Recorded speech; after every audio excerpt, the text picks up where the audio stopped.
Good morning, everybody. Can I please introduce, first of all, Jinica Okadi, is that right? Thank you. Who will be helping us with any legal matters today.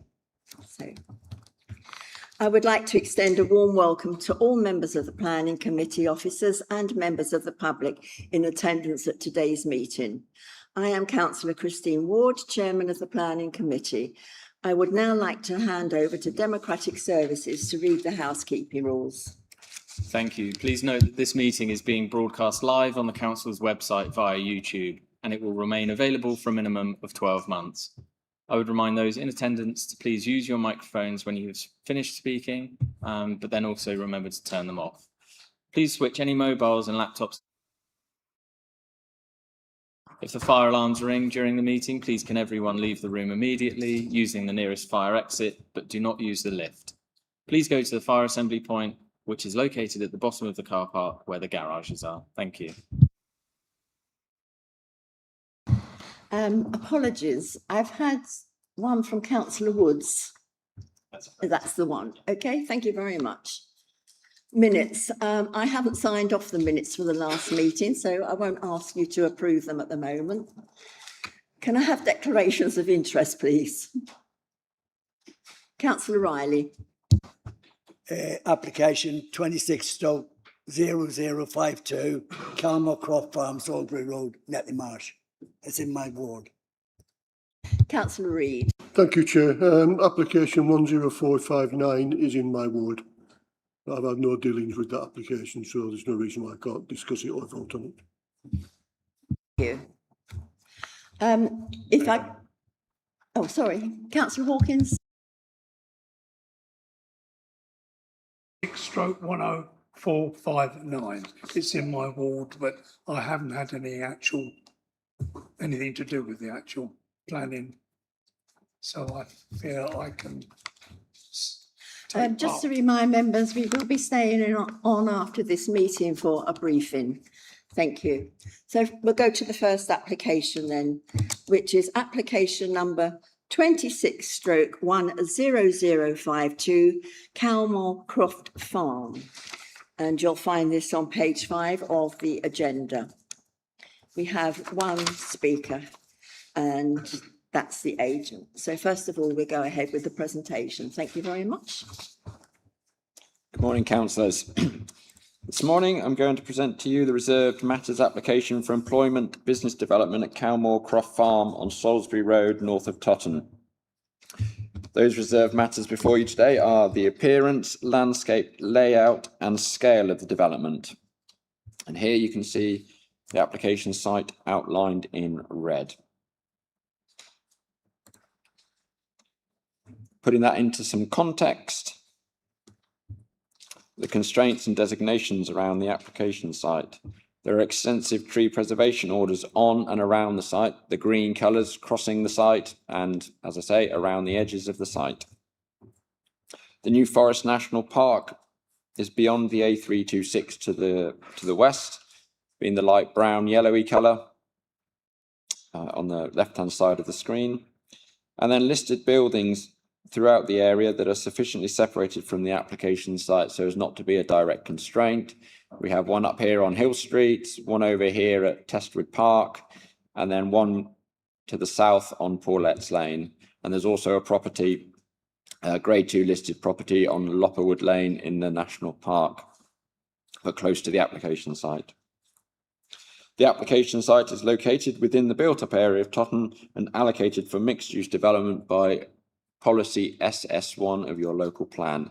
The black line is the boundary of the built-up area.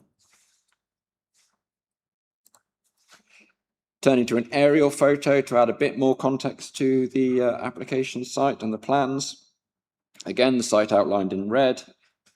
A36 crossing the north of the site, the A326 the west of the site, with the junction between the two directly to the north.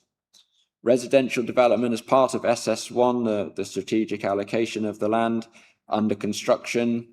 Even this is now out of date. Some of you will be aware that there are some of the properties are now occupied within that application site where construction is still ongoing. You can see the extent of tree coverage across the site that I described from the tree preservation orders, the size of the trees, they're clearly in good leaf in these photos. The trees along the highway verge of the A326 and to the south of the site. Residential properties to the east, the south, further properties across the A326 to the west. Now, you'll have all received a letter of representation from a local resident. That letter, the author of that letter lives in this property here on Lopperwood to the west of the A326. Just to give you some context of the relationship of that resident's property with the application site in order to understand the issues that are raised in that letter. You can see trial excavation, archaeological excavations that were undertaken by the applicant, being the light brown lines across the application site to inform the archaeological survey that they've undertaken. And across the former uses of the Churchill construction compound, buildings, hard surfaces. But most interesting point there is to note that building and some of the horizontal lines of landscape that form terraces between plateaus on that site. I'll come back to that building in a later slide. So the application site falls within a larger parcel of land allocated for mixed-use development by local plan SS1. Predominantly residential led, however, the policy includes around 5 hectares of employment uses, as underlined there from the policy text itself. There you can see the plan showing the entirety of the land subject to that policy, and you'll recall myself and colleagues describing applications across various other parcels within that site as they've come forward as independent individual planning applications over the last couple of years. The policy is supported by an illustrative concept master plan indicating how and where the different land uses and forms of development could occur. As demonstrated by the plan on the right, the application site is located on the part of the allocated land considered to be appropriate for business employment use proposed by the application.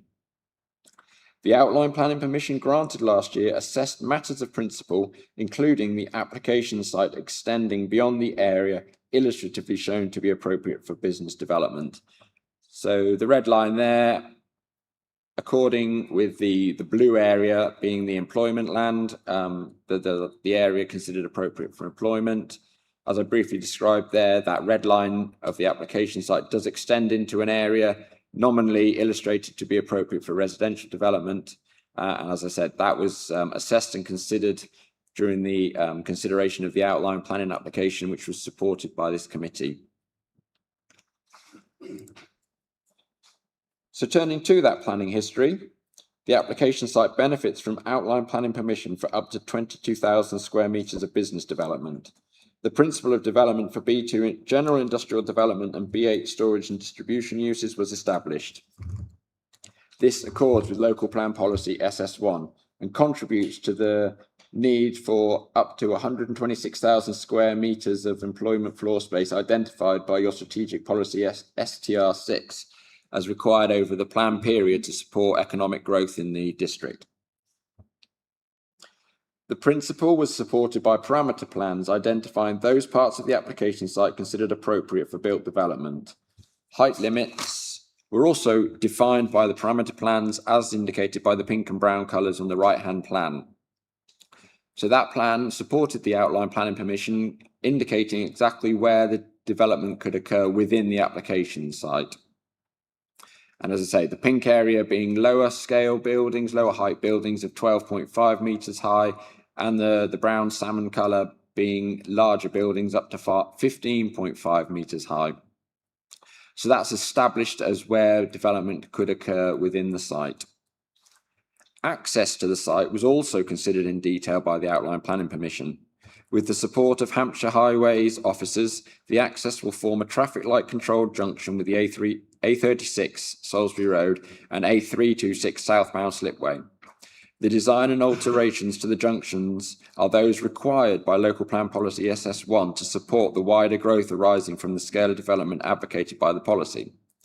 So there we have the access road on the south side, the bottom side of that plan, the A36 left to right, east to west, and the A326 southbound slip road to the north of the A36. This application requires those improvements to be made, priority lanes, traffic light controlled, the crossing point, much of which would be required to support the entirety of SS1 and is a requirement of the policy that it is delivered. So this application is delivering that policy requirement by itself, albeit it serves the needs of the wider residential growth within the SS1 policy. The access includes safe crossing for pedestrians and cyclists, supporting active travel from the new residential communities to the north of Salisbury Road. So pedestrians and cyclists will be able to make use of the shared cycleway along the edge of the access road and use the traffic light controlled crossing points to access onward shared routes on the north side of Salisbury Road, which will provide direct access into those residential areas that are under construction. Turning to some photos. This is Salisbury Road in the foreground, the old the lay-by area in the immediate foreground, largely where that new access point will be created in place of some of that hedgerow. Looking within the site, this is a line of mature oak trees that runs along boundaries of fields at present, dropping down in a southerly direction on the left-hand side of the photo. And then the old house, Highland Farm, I think it was, that was accessed from the A36, just visible there on the right-hand side of the photo, with other large mature trees screening it at present. Now, I referred to this building from the aerial photos.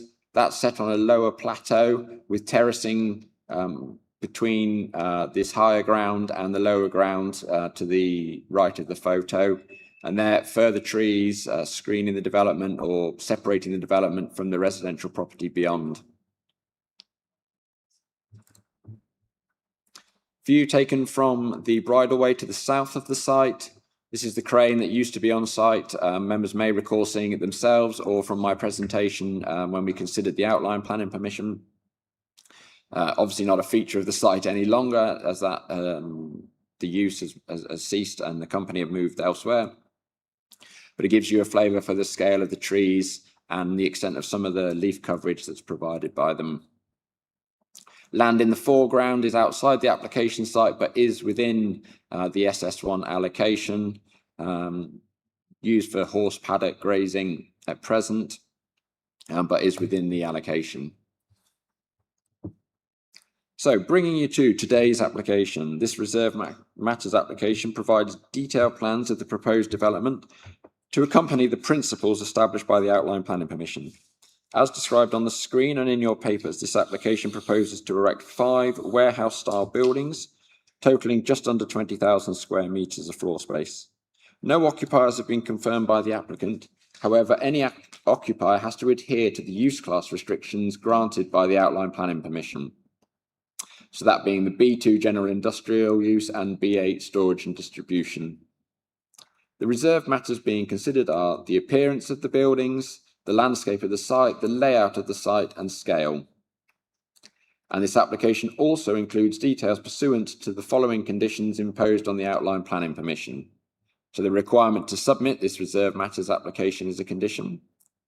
Phasing of the development, detailed surface water drainage design, contaminated land survey, a requirement to close the existing vehicular access, and a noise survey to inform the layout and ensure amenity is provided and achieved for local residents. So starting with the proposed layout, starting from the developable areas parameter plan and the fixed position of the vehicular access, the layout places the 5 buildings around the edges of the site. Each building is provided with forecourt HGV turning and loading space, staff and visitor parking, bin and bike stores. And as demonstrated by the plan on the right, all of this built form is contained within the developable areas. So that's a key requirement, that they adhere to those parameter plans and that developable area. And you can see the outline of the buildings according with the layout against the coloured areas and the hard surfaces associated with parking and manoeuvring areas falling within those coloured areas. The layout of the site is largely inward looking, containing all associated external activities within the centre of the site, that being the parking, servicing, manoeuvring, access arrangements. The estate road is sufficiently sized to accommodate large vehicles, and on-site visibility at accesses and crossing points have been confirmed as safe by Hampshire Highways officers. There are significant size gaps between the buildings on the site, limiting the intensity of built form, any terracing effect of seeing any of the adjoining buildings next to each other, and views through the trees to the backdrop, views through to the trees as a backdrop. It is considered that this respects the character of the New Forest National Park beyond the A326 to the west. You see a significant gap there, the A326 being the boundary with the land to the west that falls within the national park. The layout respects the significant landscape features on and around the sites. You see the strong line of trees that I showed you in the photo being preserved and separated space around them to allow the buildings to avoid any conflict. The floor plans for each building are designed for flexibility, largely open plan space for an occupier to fit out to their own specifications. Each building will be provided with ancillary office accommodation with welfare and reception spaces, including staff showers. This ancillary space is the only element of first floor accommodation to be provided. So they're taking unit 400, which is this one to the north of the site next to the access road. Just highlighted there the extent to which the first floor accommodation is restricted to just a small part of the building, which is where any ancillary office space will be provided. And then you can see the extent to which the open plan area of the remainder of the footprint of the building is left to be used for the occupiers as suits their business model. The layout of the site includes consideration of the provision of parking. As you will note from the report, the planning application does not provide the amount of parking recommended by the adopted parking standards, which conflicts with the requirements of criterion 4 of local plan policy CCC2.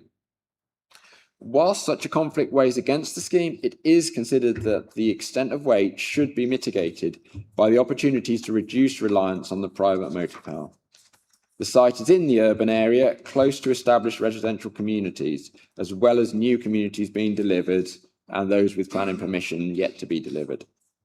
Connectivity between these areas for active travel is being delivered. So I referred to the the shared route for pedestrians and cyclists following the access and the crossing point at the junction. There will also be a shared pedestrian cycle route extending to the northeast corner of the site, providing a link to the additional development that will occur to the east, where paths and routes will continue onwards to serve across to the wider allocation. So this provides a more direct route for those residents or staff who are looking to access the site by walking or cycling from the east. The outline planning permission is supported by a staff travel plan, including dedicated provision of car share parking spaces and support for public transport. And as I described earlier, each site will be provided with a bike store and staff showers. Furthermore, the applicant has provided an illustration of how forecourt service yards could provide additional parking if the occupier desires or the business operation does not require as much space for HGVs. So set up as a probably B8 storage and distribution logistics unit, HGV manoeuvring is likely to be a high priority. However, if there was more general industrial manufacturing style activities going on that may not require quite so much HGV use and parking access, there is the opportunity to provide additional parking in lieu of some of the HGV spaces. within the hard surfaces as they are delivered. I've picked on unit 100 here as an example, as it's the one where it's the largest and therefore the parking pressure is likely to be greatest. However, this scenario is replicated illustratively for the other 4 units on the site to demonstrate how an occupier could provide more staff parking should it be required. Turning to the scale, reserve matter, the scale of the buildings proposed by the planning application. The combined floor areas within the amount approved in principle. So I said 22,000 square meters is approved in principle, and we have just under 20,000 square meters being proposed by this application. The height of each building is within the heights allowed for by the parameter plans. So the top image shows the 3 buildings on the south side of the site. So I will flick back, being these 3 buildings. So it's a section across the center of the site looking at these 3 buildings. The front elevation of those 3 buildings.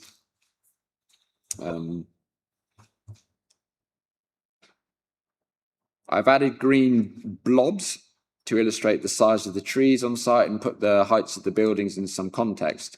So you recall the photo I showed you of some large oak trees across the center of the site and referenced them on the site layout.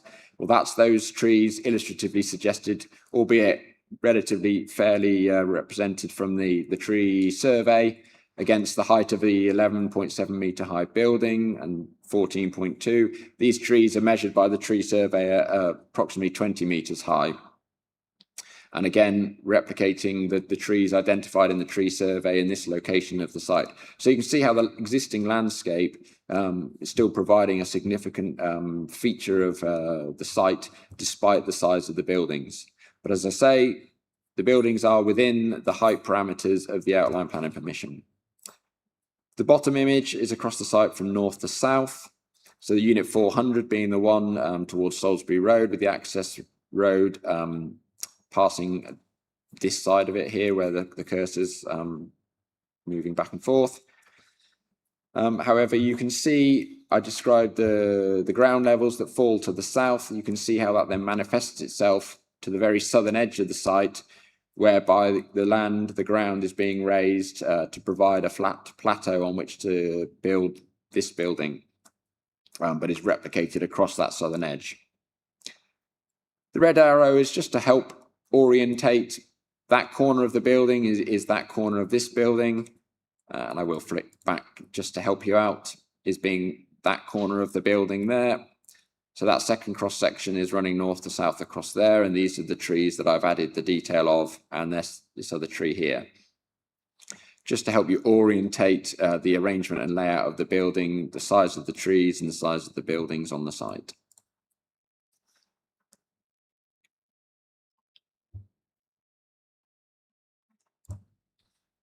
So turning to this element, this site, section of the wider site and views into the site from outside.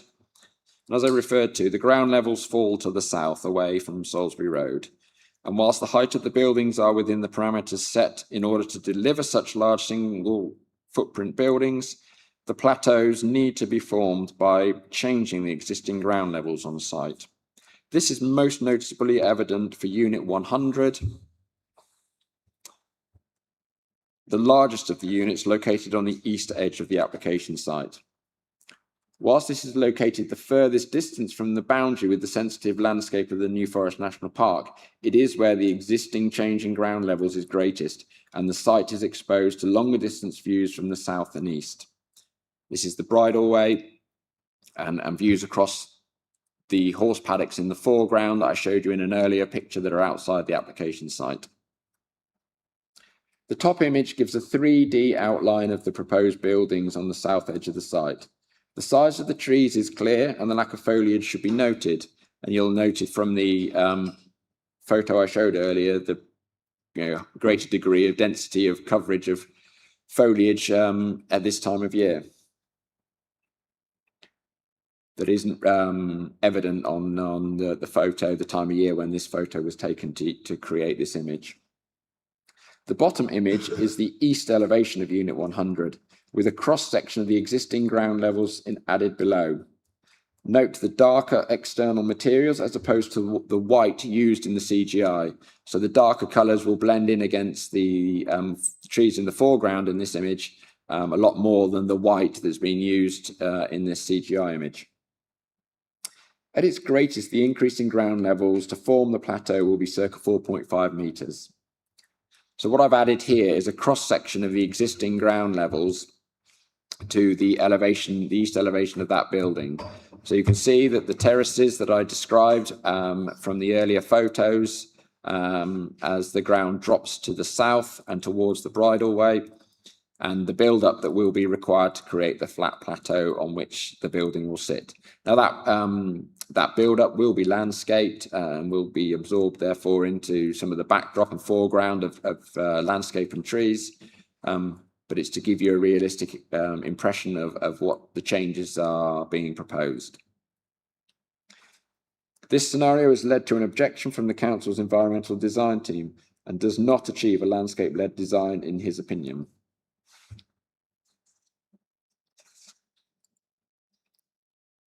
Brief image to give you an idea of the clear story heights that these buildings are trying to achieve. In part, one of the priorities of the development is to ensure it's not only the floor space but the volume of these buildings that's critical to the market, and that the ability to store products to a greater height and make much more efficient use of the floor area, the site area, is becoming an important factor in the consideration of these buildings and what occupiers need and want to serve the markets. Coming back to the impact on the wider character of the area. Now, of course, the photos that I've provided show the context at present, but we need to be mindful of what the actual context is. So whilst there will be a significant impact on the landscape appearance at present, and the of the site, the context of the site and the area, the conclusion that such an impact weighs against the scheme and conflicts with design aspirations of consultees and local plan policies, SS1 and ENV3 needs to have in mind that the application site is in the built-up area where built form and development is a significant characteristic. So whilst it looks relatively rural landscape area, it is in the built-up area, and that's an important element to take into consideration when considering the scale of impact that you're being presented with.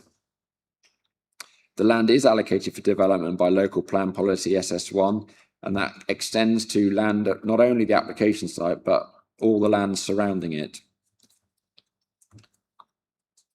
Whilst assessment is focused on views of the north side of the bridleway and the change in character that will occur, what isn't evident is the extent of change illustratively planned for on the south side, where residential development is considered appropriate immediately adjacent to the bridleway. So these fields to the south of the bridleway, this is the bridleway on the right-hand side of the photo, is this land illustratively identified as being appropriate for residential development right up to the edge of the field and the bridleway. So being mindful of the scale of impact that is shown by those images of the scale of the buildings, we also need to be mindful of the scale of change that will occur should the entirety of the allocation be delivered as per the allocation, which inevitably we would expect to occur just because it hasn't happened yet. It is therefore considered that the furthermore, the landscape proposals include soft landscaping of new retaining embankments to soften the impact of the raised ground, as well as new tree planting.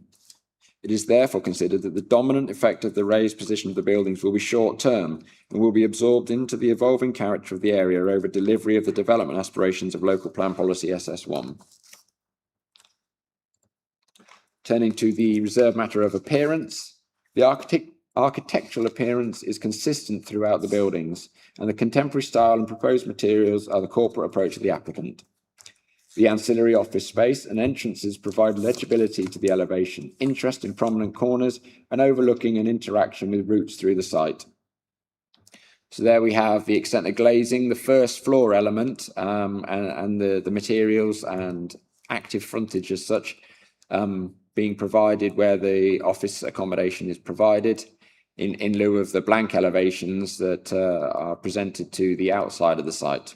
And there again, you can see the dark colours of this proposed building, where it's close to the southern boundary, that will blend in with the landscape setting better than the white that is proposed on the front and was used to provide the CGI image that I showed you earlier. Each building is a different shape, avoiding an unduly repetitive, monotonous appearance. So I'm not sure. There we go. Footprint, the shapes of the building creates a degree of variety and interest in the appearance.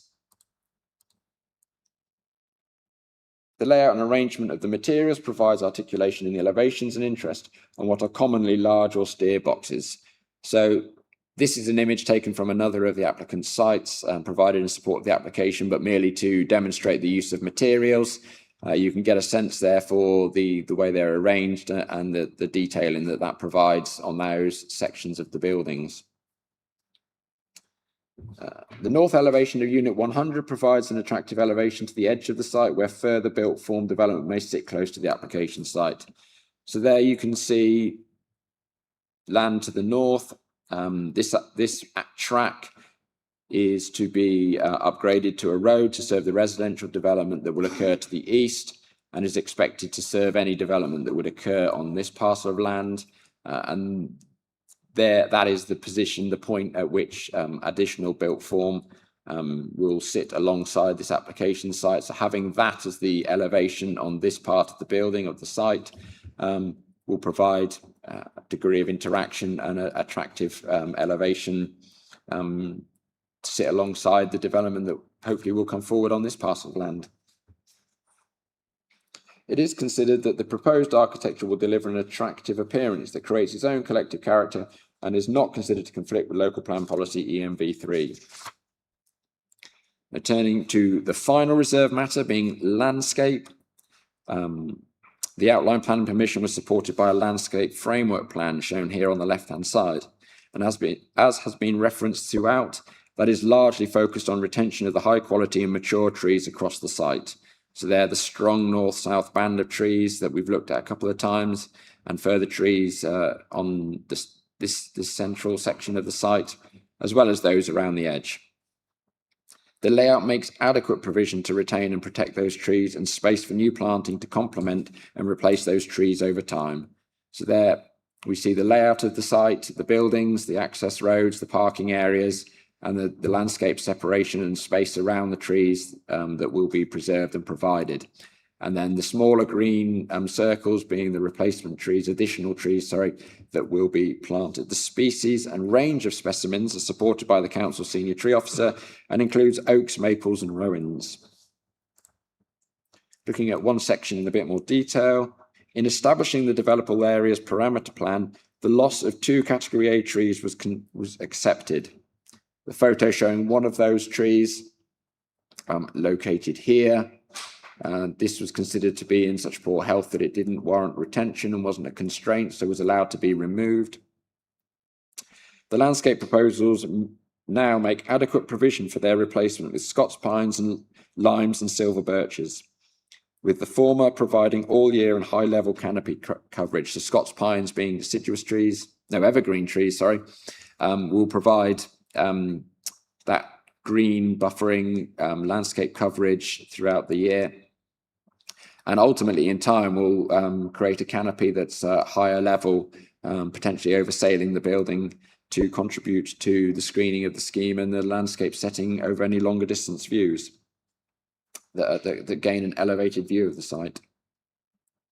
So it's considered that the landscape design and layout is appropriate to the context and circumstances of the employment business development. Turning to residential amenity, the 3 nearest residential properties are identified. It is acknowledged that the occupiers of those residential properties will be able to see the proposed buildings, but the identified separation distances will preserve their amenity from a loss of outlook, any dominance and any shading. The layout of the buildings precludes any overlooking. So as I described, the only first floor sections are in the offices and their positions are away from any of those residential neighbours, avoiding the potential for a loss of privacy arising from any overlooking. The outline planning permission was conditioned on this reserve matters application being supported by a noise impact assessment. Such an assessment has been provided, and as described earlier, the layout of the buildings largely contain external activities. However, an acoustic fence is included along the south edge of the site between units 100 and 200. So that red line there is a 5 metre high acoustic fence, screening noise and activities in this part of the site from this residential neighbour to the south.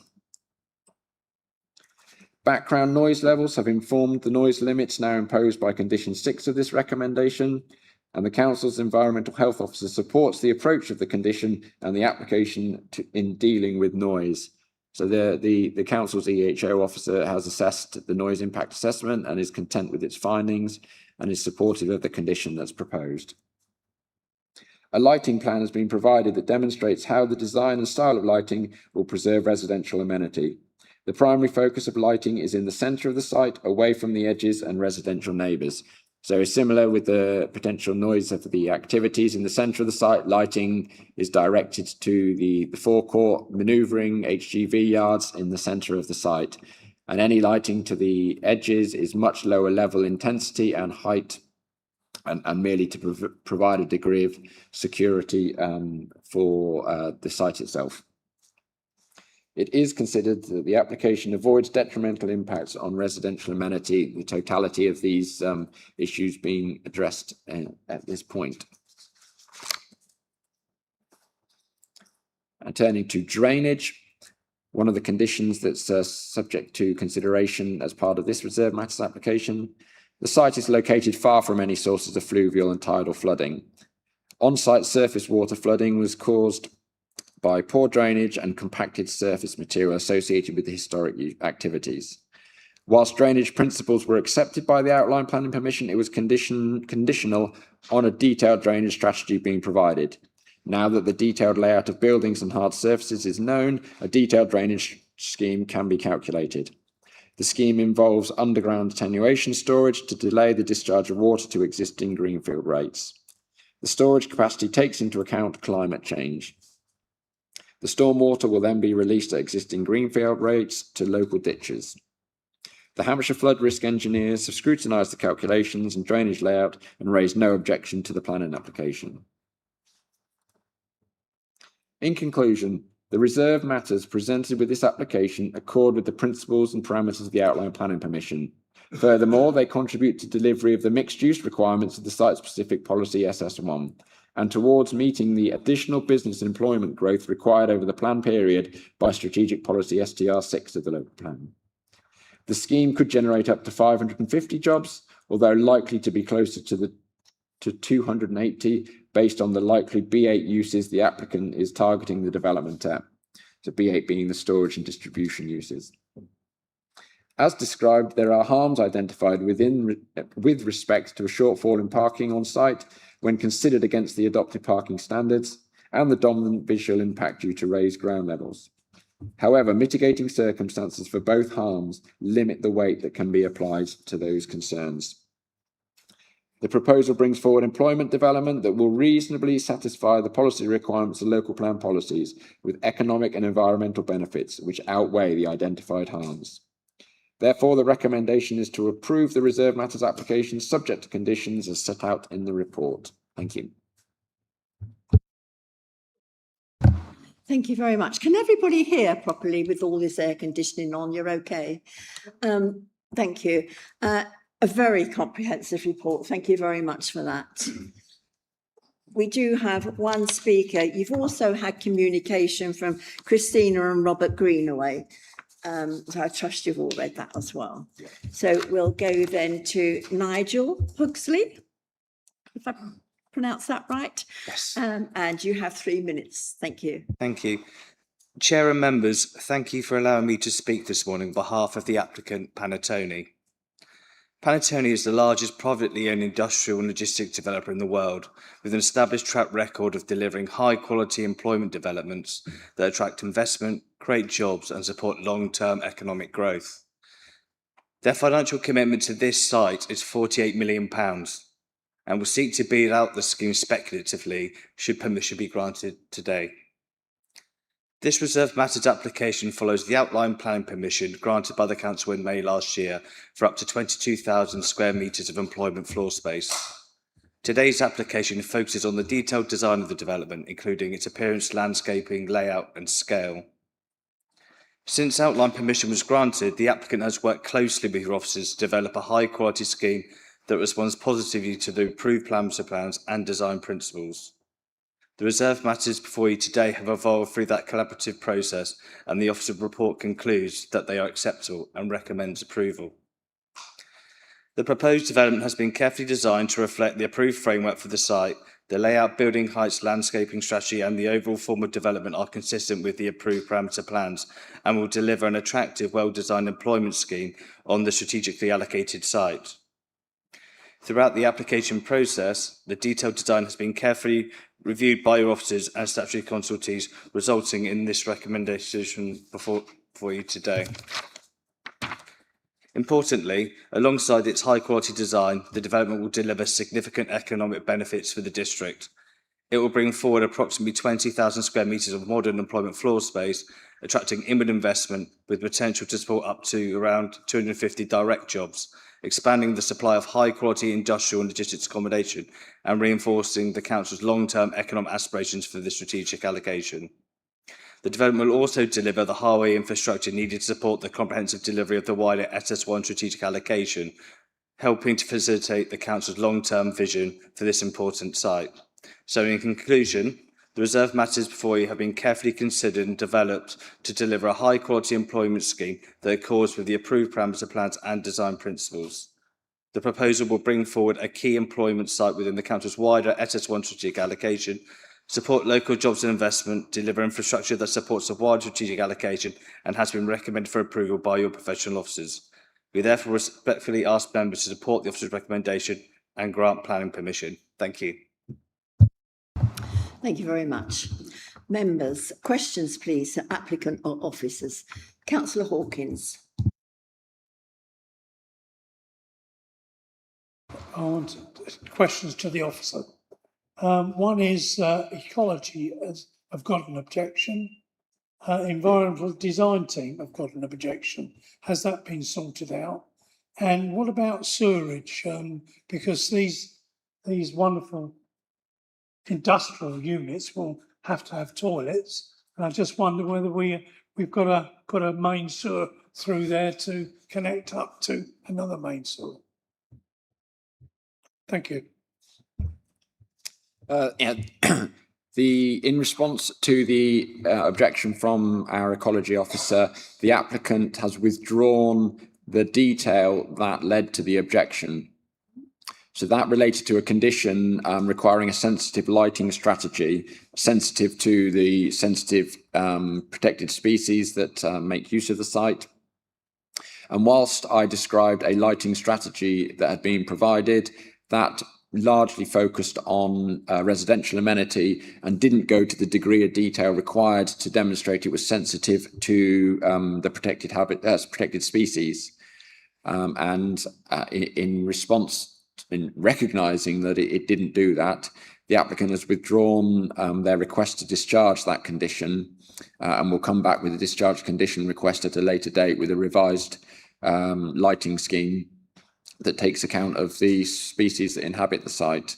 The condition allows for it to be submitted at a later date. This planning application, reserve matters application doesn't need that detail to be acceptable, for this application to be acceptable, but prior to the commencement of development, we will need the acceptable details to discharge the condition in respect of features of nature conservation interest. And that would be reviewed with the ecologist in light of her concerns raised at part of this application. The environmental design concerns, well, the application is as before you.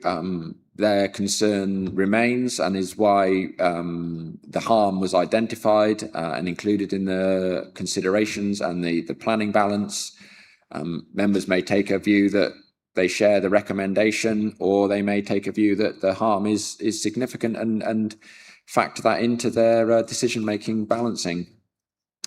But in terms of the question as to whether it was resolved, no, the environmental design officer maintains their objection based on the plans as presented to you.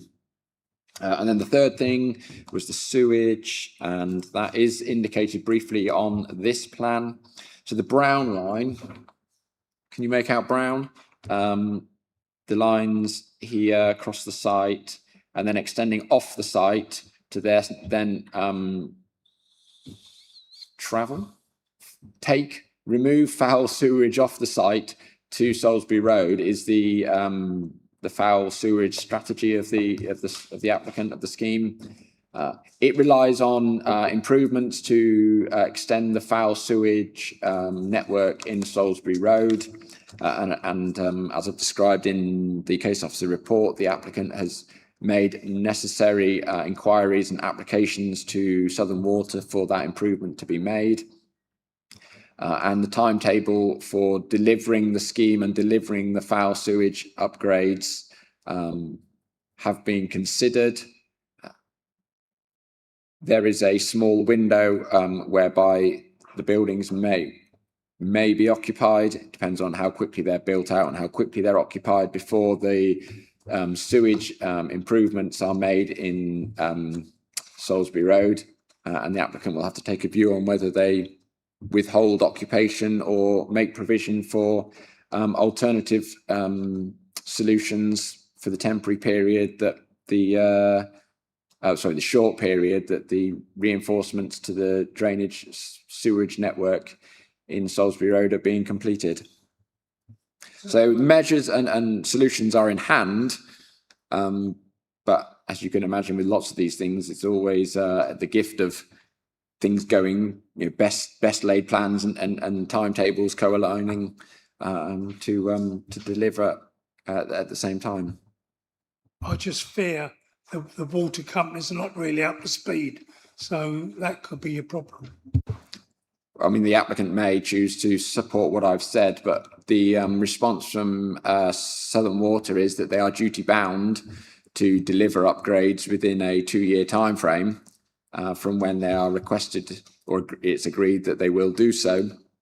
And that's where the timeline of delivering the development, the clock starts ticking, and how quickly the respective parts can be brought forward will have to be assessed by the applicant. Thank you. Thank you. I'm not, Councillor, I'm not sure what order the hands went up in, but I'll go to Councillor Dowd. I will come back to you afterwards. Thank you, Chair. I'd like to focus my question on the noise. We've had decibel indications of daytime and nighttime, and that's ambient kind of levels. We've had comments from objectors about particularly the reversing signals of large vehicles. Now, typically, those go from the 90 to 115 decibel count. So my question really is the acoustic fencing really going to mitigate those kind of levels?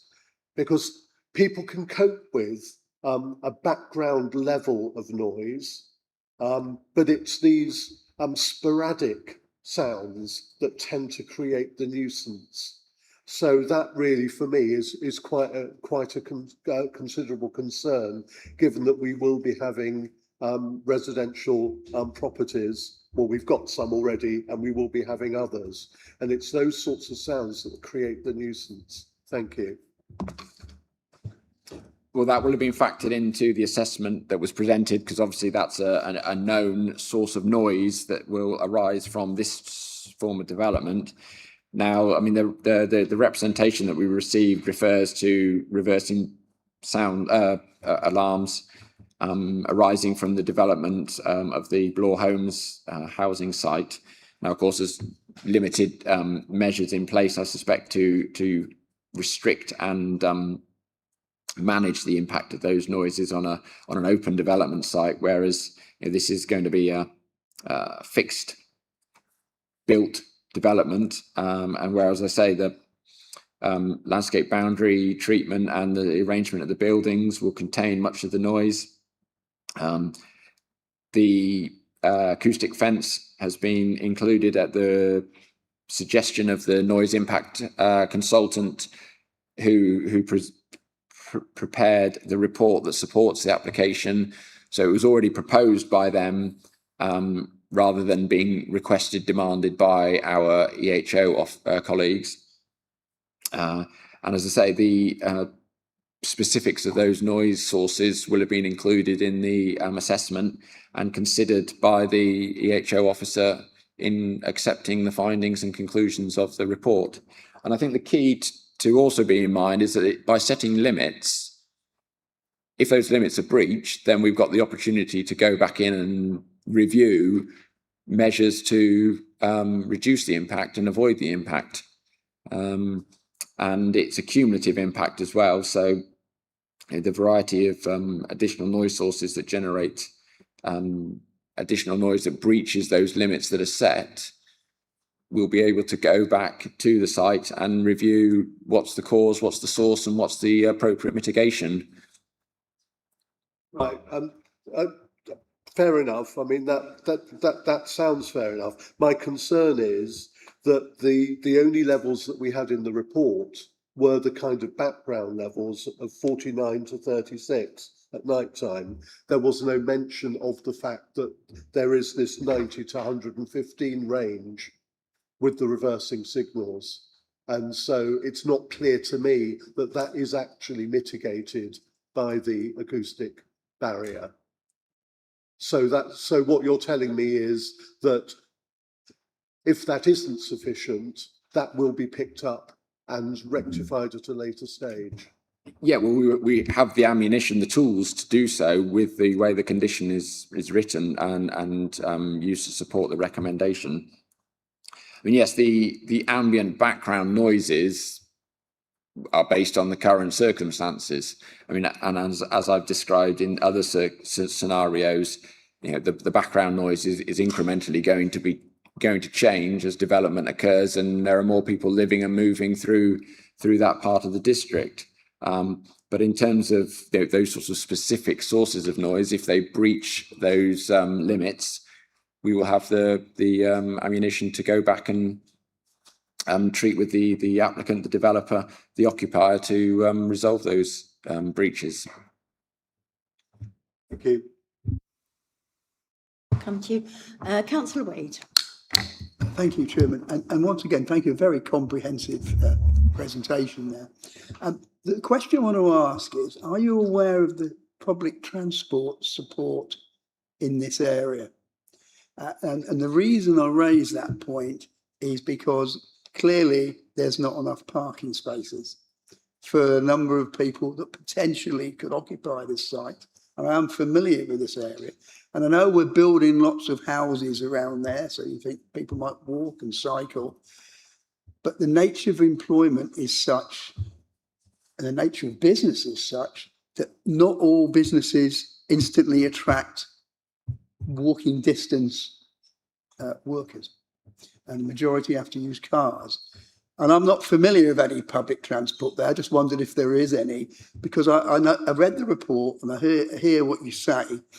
And there's a level of, well, yeah, we still need it, but, and I'm a bit concerned about the parking issue because potentially there aren't enough spaces. And if everybody's going to come in cars, that might create a potential problem. But there are other factors that seem to be reducing that. Is there any public transport planned for this area? Well, there are already bus services that run along Salisbury Road and bus stops that are within walking distance of the site. And I know the Blore Homes Phase 2 that you considered last month, yes, last month, was seeking to make either improvements, provision for bus services to enter their site. I don't know the detail, whether there was a financial contribution put to that. But clearly there was consideration of improving the bus service alongside that planning application. And those existing services already exist, and bus stops are in close proximity to the application site. Can I just come back? Because I said I wasn't aware of the public transport in that bit, so that's reassuring. Thank you. Okay. Councillor Davis. Thank you. I have kind of two related to what Councillor Wade has discussed and one related to what Councillor Hawkins has discussed. So I'll go on the Councillor Wade's kind of comments on public transport. The X7, I think, is hourly, but I don't think the first one would arrive until about 9:32 in the morning. And it's an hour walk from the nearest train station, which is Tottenham. Obviously, that makes it very difficult for people to access the site from any other means apart from a car. I know that there is talk in the travel plan of car sharing, but obviously the number of parking spaces there is an undersupply there for even B8, let alone B2. So, is there any realistic prospect of increasing the number of parking spaces, even if it's just to make up the 30 shortfall at the largest unit? Is there and also one of the other things that I'd like to point out is that should they do a change of use class order, that doesn't necessarily require planning permission. And we've had it in Lymington at Ampress, which started out as a very industrial unit, has become quite heavily residential over the last kind of few years.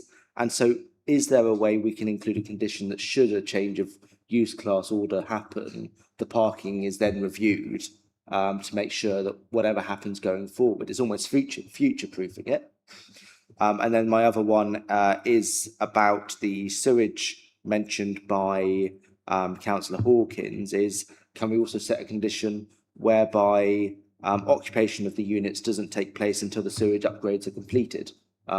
Chances are it won't anyway, but at least that then covers kind of every eventuality. So those are my questions. Okay. Do you want to answer all of those, or do you need to go to the developer for? The additional parking, I did flash this slide up as I went through on my presentation and picked on Unit 100 where the shortfall was most prevalent, and sought to describe that there is space within the wider forecourt service yard associated with each unit to provide additional parking should it suit the needs requirements of the occupier. Clearly, they're going to have to strike a balance between getting their staff to and from work safely and effectively to support their business, but equally the servicing needs of the business may be such that every HGV space and manoeuvring space is critical. But what I looked to achieve here, or asked the applicant to explore, was in the event that a particular business occupier doesn't need all that HGV space, or it's not the primary element of their business to get HGVs in and out consistently, effectively, efficiently all day. What additional space could there be for staff parking? And the red spaces indicate additional parking that could be provided in respect of Unit 100. Should it suit the needs of the occupier, the operator? That's replicated on the other 4 units. I haven't provided them in the presentation, but simply to give a flavour for what could be achieved in this one and a similar scenario on the others. So there is opportunity for additional parking within the built form as it's laid out to make up some of that shortfall and meet the needs of the development. Of the change of use, Now, the uses are restricted by the outline planning permission to the B2, B8 uses. And the no alternative uses beyond the B2 or B8 is permissible in accordance with that condition. But you raise the question of, sorry, I'm thinking about where I've got the outline planning permission. The question of, it's basically the prior approval for the change of use. Now that relates to offices, but also warehouses. I don't know the details of the condition, as in the conditions of the prior approval, well enough to be able to say whether it's something that we should control. Yeah, oh, great, yeah. Somebody based on notwithstanding the provisions or any such. Yeah, so the condition restricting use on the outline is specific that it shall only be B2 and B8 and no other uses without prior planning permission. So the other opportunities within the use classes order for the prior approvals is also excluded by that condition. And then, it's the sewage, wasn't it? Again, we got the condition of the outline planning permission required a phasing plan to demonstrate whether any of the buildings could be built and occupied in advance of any reinforcements to the sewage network. Now, the details they've provided us with to support the discharge of that condition are set out in the report. And then we have condition 10 of the current recommendation that requires, it's 10 on the outline, shall not be occupied until the sufficient foul water sewage has been agreed to serve the development. So we've already got that measure in place from the outline planning permission.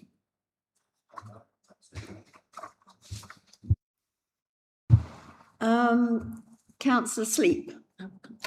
Thank you, Chair. And can I thank the officer for a very comprehensive explanation of the plans. Following on from Councillor Dade's concern, the only question I've got left to answer, because you've answered them all for me, is the noise situation. Could I ask you to go back to frame 16, please?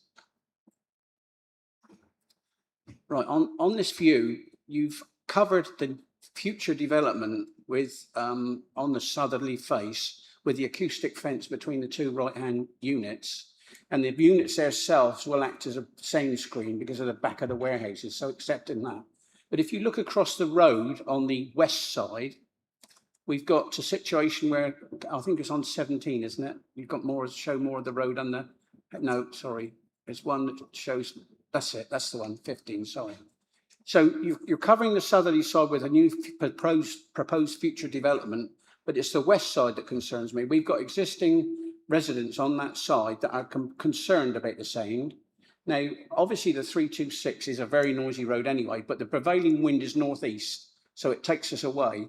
But I wondered if there's been any concern about, you've got the two the two warehouses acting as a barrier to bounce the sound back onto the motorway. But you've got the two office blocks. I couldn't see it first, but it is shown as office block accommodation. My concern is, are we covering between the two areas there? We've also got the reversing vehicle sounds, and I know they're loud and you can hear them, they carry. Is there acoustic fencing going between those two warehouses on the west face to actually cover the existing houses on the other side?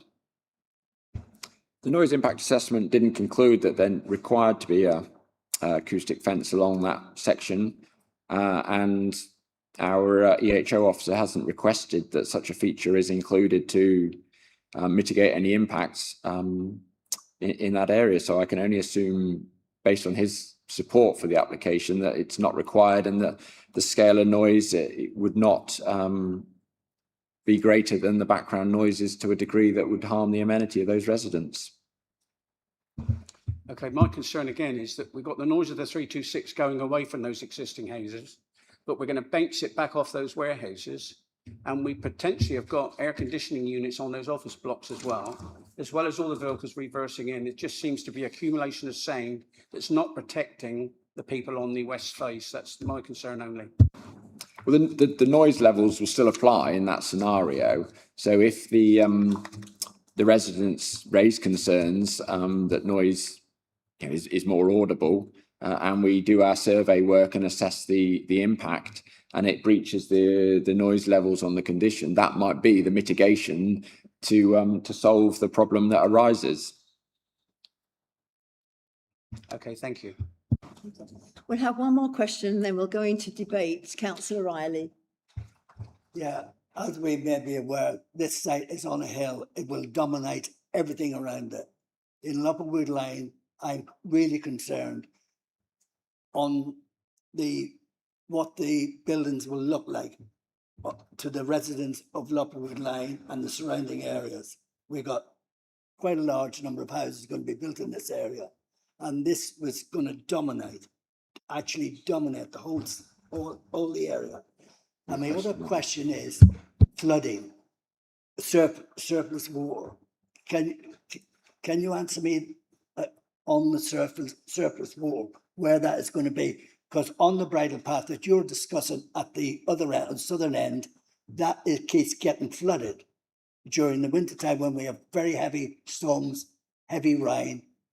What is the answer to that? I know you said there was going to be a holding and that the war, but what guarantee have we got to the residents that live in Paulet's Lane? Because they have been flooded for the last 2 or 3 years. Is there any guarantee that this site will not give them a problem years down the road? Thank you. Well, we've had no objection from the technical consultee at Hampshire County Council on the drainage matters. I'm content that the scheme will deal with its own surface water drainage and won't increase any water runoff from the site from its existing greenfield rates. So in terms of a guarantee, I can only fall back on their professional technical advice to the considerations of the application.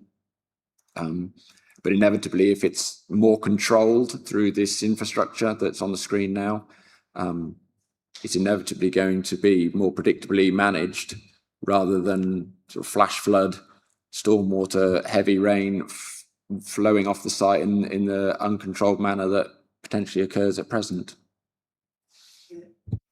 Just one other question. On the exterior of these warehouses, what's the colour of? No, what is the colour of the exteriors? Because people will be looking at it, especially the residents in Paulet's Lane.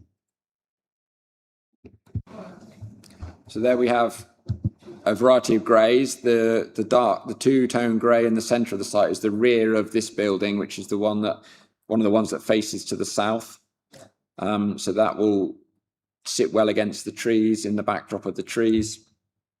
And these other colours are the ones fronting into the centre of the site, with then the corporate colours and logos of the applicant creating that kind of detailing and feature on the front elevations. So whilst, yes, as I say, the buildings are large and will inevitably be visible, the colour palette has been designed to respect and work with the landscape setting to minimise their prominence in longer views against the treed landscape. Thank you. We're now going to debate. Councillor Hawkins. I know we need jobs, we need houses, but it seems such an awful shame to build blooming great lumps in a nice green setting, which used to be used to feed the nation. Now we'd have to buy it from abroad, which is a lot more cost and not so good. So, you know, it really saddens me to see that we're going down this way. We have already approved this. I just wish we didn't have to do it. This has already been approved by you. Okay. Councillor Wade. Thank you, Chairman. Actually, this is a pretty standard type design for an industrial site like this. They're all over the country and they're large, big blocks. It's what you get. And thank you for Councillor Davies, because I'm not familiar with the bus timetable that he did. Clearly, you're not going to get to the job here by bus. If these are distribution or something like that, parking, whatnot, they've got enough spaces. If you have a manufacturing site, there clearly isn't enough. And having worked in and managed buildings in a site like this, what will happen is the workers will come along, they will flood every space they can find, pavements to park, because that's what people do when they go to work. And that's not unusual for this sort of development anywhere. If you get a lot of people where they clearly can't get there anywhere, and it's possible that because we've got a lot of building in the area, some might come on foot and pedestrians cycle. That's quite possible. So it might not be quite as bad as in many places, but literally every road in there, people will park on the road. They won't just park in spaces. They'll park where the lorry is coming, because that's just what happens. So the reality is that's life. And that isn't probably enough of a reason to object to anything like this. So I think that's just the thing we've got to live with. Right, we haven't got the right infrastructure around it, but lots of planning things don't, do they, nowadays? So I suppose really that there isn't a solid argument to object to providing an employment, because we don't provide a lot of employment in New Forest. So generally speaking, I think we should support it. Councillor Davies. Thank you. I think Councillor Sleep had his hand up first. Age before beauty. Thank you, Councillor David. Thank you, Chair. I think the site is planned really well to actually acoustically to keep the sound within the box of the unit, but I am still concerned that the only place that I can see a shortfall on that blanking of the sound is on that west face, and I'd be a lot happier that we had some sort of guarantee for the existing neighbours opposite that that was acoustically covered along that face. I still think there's going to be noise from those two western units. That's the only concern I've got. We've covered the new development, but we haven't, I don't think, necessarily thought about the sound effect bouncing off the factories and being exposed on that west face. That's my only concern. And regarding employment, we've built all these new houses everywhere, and I often wonder when I drive through places, where do these people work? Because they're miles from anywhere, and you think, well, where's the employment for them? But this circumstance is something we need in our communities, and I'm grateful that we're having the opportunity to actually build them there. As far as I'm concerned, it's a well laid out plan. My only concern is the sound on that west face, and I'd approve it. Thank you. Councillor Davies. Thank you. I won't say save the best till last, but I was literally just going to say, I think, yes, it's out on a limb a little bit in terms of the built up environment. I'm skeptical about the active transport side of things, because certainly I used to work in a warehouse in Southampton in Nursling, and I got the train to Tottenham and walked over from Tottenham down there. But I was the only one who did. All my colleagues drove because it was just easier. Why? If I could drive, I would drive, because it's half the time to get there. But I do think we need employment space, and we need to make sure that when we have an opportunity to provide it in a relatively sensible location, which this is, then we should take it. So I support the application. I'm pleased that there are conditions in there to look at things like parking and the noise, and I hope that the council are strong in enforcing them. Thank you. Just to remind you that we've already granted the outline planning permission, and this is for reserve matters. Councillor Dow. Thank you, Chair. Yes, I'm not quite as confident as Councillor Sleep on the noise mitigation matter, and I would hope that the condition on sorting out the noise is resolved before it sort of comes back, where we get lots of complaints from people living close by. Obviously, the new development, those people will buy those houses knowing that this site is in operation there. The existing residents in the surrounding area are going to have an increase in their noise interruption. And these are sporadic noises. It's not a regular thing. So it tends to have a greater cumulative impact. And it can make people's lives a misery if it's not dealt with properly. So I accept all of these things are on a balance, but at the moment I have a real concern about the impact, particularly of the reversing signals, which can be a nightmare. Thank you. Just bring in Mark. Oh. Chairman, members, morning. Thank you. To try and help add to the comments you've had from your case officer, page 40 of your agenda, condition 6, looks specifically at the rating level of noise from all activities at the site, and that includes fixed plant, the air conditioning units and the other noise, but also looks at loading and unloading operations, deliveries, vehicle movements, reversing alarms, and any other associated activity, and it should not exceed the limit set out in 2 bullet points, 49 decibels during the day, and that includes, and obviously we take account of background noise from the A326, and then 36 decibels in the more unsociable overnight hours. And they shall not be exceeded at any noise-sensitive receptor, and a residential property would be a noise-sensitive receptor. So the case officers took you through the closest nearest neighbours, which would be noise sensitive receptors, but the other side of the 326, thinking Councillor Sleep's point, and I looked at that, the other side of the embankment to the 326 are not necessarily, so the house is about 45 metres, so they're maybe excess of 50 metres away, but they will still be a noise sensitive receptor and would still be caught by the requirements of that condition. So whilst there might not be an acoustic fence on the west side, like you have on the south side, whether you've got the fence or not, you have that condition, number 6, which will look to manage the noise at those levels, and it picks up on the tonal beeping noises as well as the continuous sounds. Okay, Councillor Riley. Yeah, I will say that I will not support the officer on this plan application on the grounds of appearance, flooding and noise levels. And I will not support it. Thank you. Does anybody else have anything to add? Councillor Davies? I was simply going to make the proposal. I was simply going to make the proposal.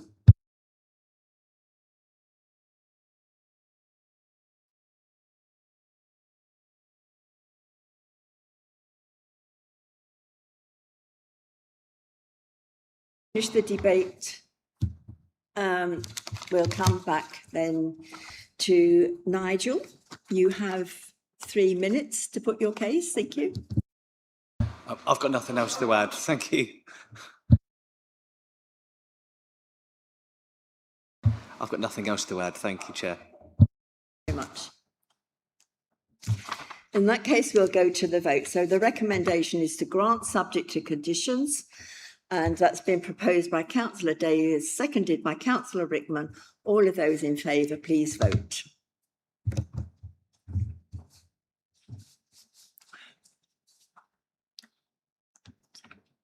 Are we one short? Yeah.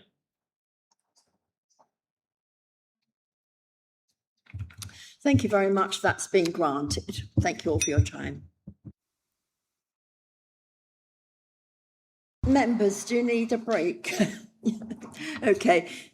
Can it be a short one? Can you be back by past? Yeah. Thank you.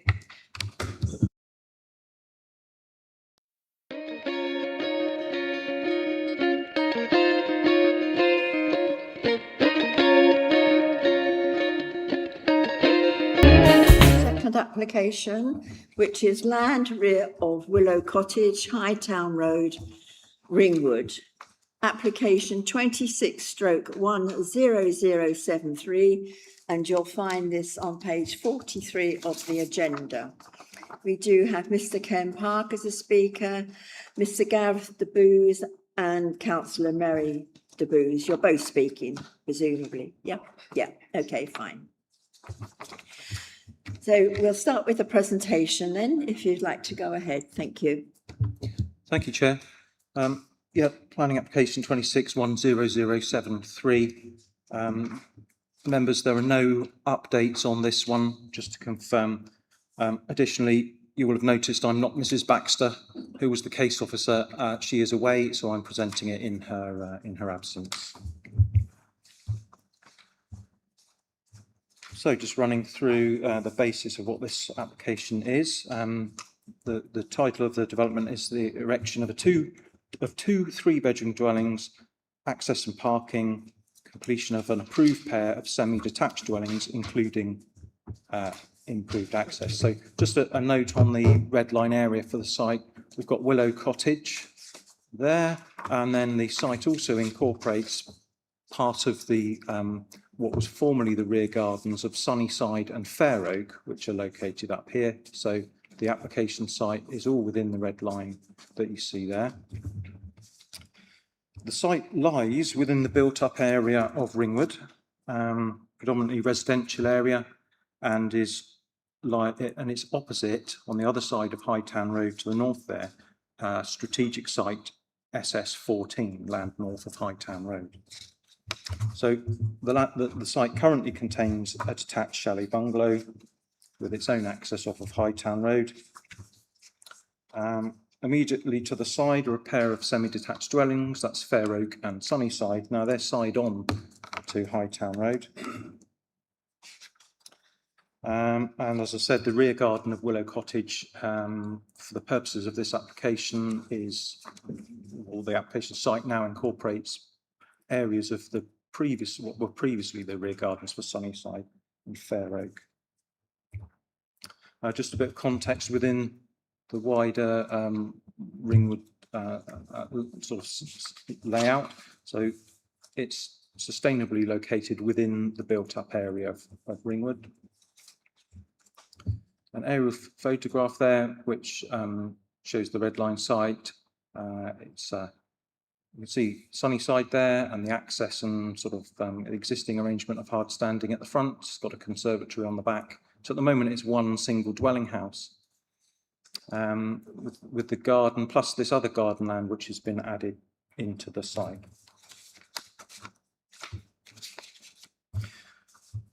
So for the purpose of this application, it's worth, we've got some site plans here. So this is the existing site plan.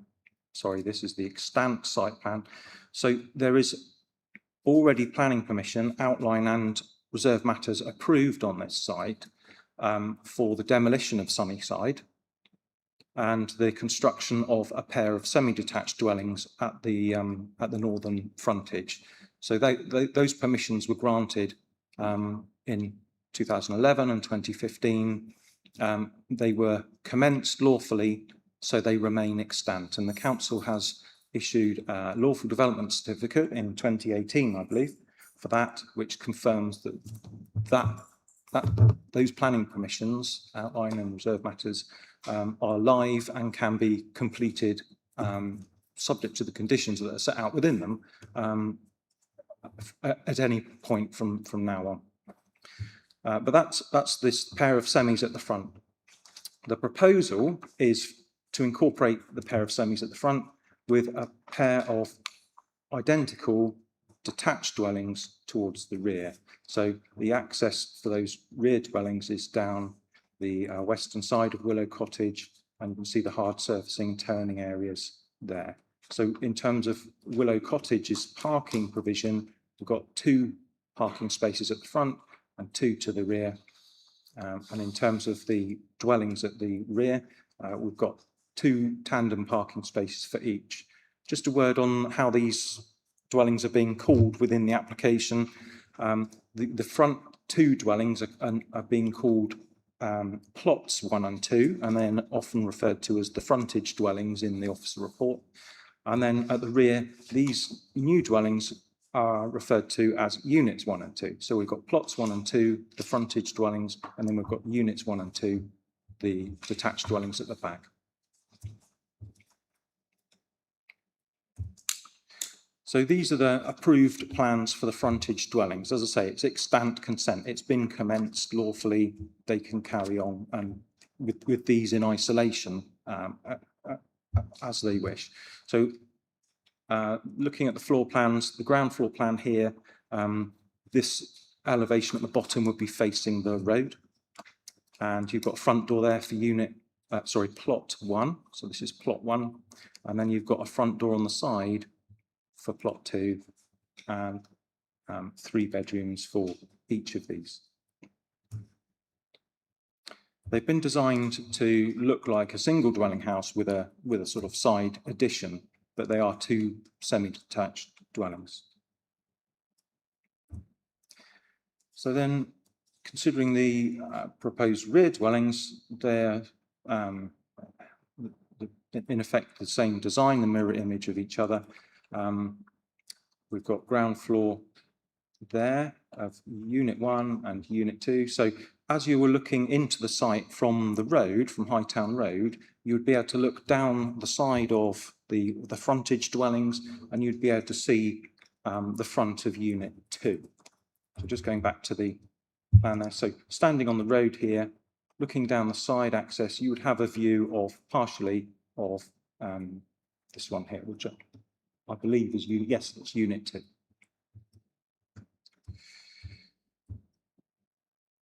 There's a bit of an anomaly with the labelling of the rooms on the proposed dwellings, in that they have been labelled as having 1 bedroom at ground floor and a study, and then at second floor they've been labelled bedroom 3 and bedroom 4. So they are what they are. That could give rise to issues in terms of the amount of parking provision that the parking standards require, because it's different for a 3-bed and a 4-bed. And it could also give rise to a difference in nutrient neutrality credits when it comes to making that discharge of condition application, which would be prior to occupation. So in terms of the nutrient neutrality around whether it's 3 or 4 bedrooms, that's sort of a discussion for a future time when an application is made to discharge conditions. But in terms of the parking standards for a 3-bed dwelling would be 2.5 spaces for each. And if it's a 4-bed dwelling, it would be 3 spaces for each. You will have noticed that in terms of the parking proposal, each of these provides 2 spaces each. So there is a shortfall in half a space for each one if it's treated as 3 bedroom, and 1 whole space for each one if it's treated as 4 bedroom. That is a shortfall in the parking provision. Just running through a few more. That's the first floor. As I say, it's labelled bedroom 2 and 4. These are the elevations of the plots, units 1 and 2 at the rear. And there's a cycle store for each one. So running through some photographs. So Willow Cottage is still there. It's not been demolished. There's the willow tree. There's the access off of Hightown Road. And you see at the moment, there is no way to get through to the rear because the building occupies, the width of the site. That's a neighbouring dwelling that was a bungalow and has been increased in size.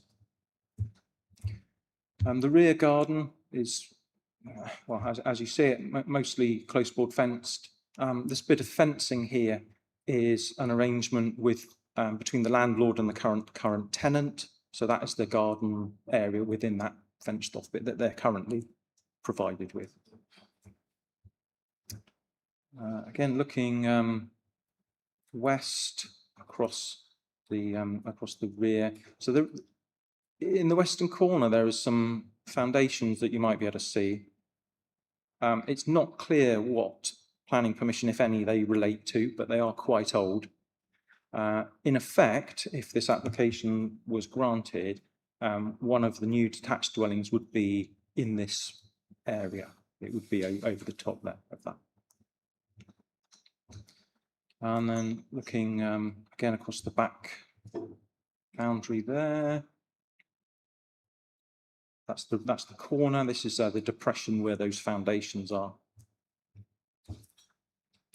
A view down the sort of left-hand side of Willow Cottage as you're looking from the road shows the separation distance to this building, which is an outbuilding on the adjoining curtilage. And then from within the site, in the sort of new bit of additional land looking towards Hightown Road, so you've got Willow Cottage there. You've got an outbuilding there in the grounds of the neighbouring dwellings there. This hedge across there is, it would be for removal because that's actually dividing the land at the rear up. But the proposal is that that would be removed and opened up so that you get the full extent of the red line that you see on the plan. Just a note on flood risk. The majority of the site is in flood zone 1, which is the lowest risk of flooding. Certainly the footprints of all the houses.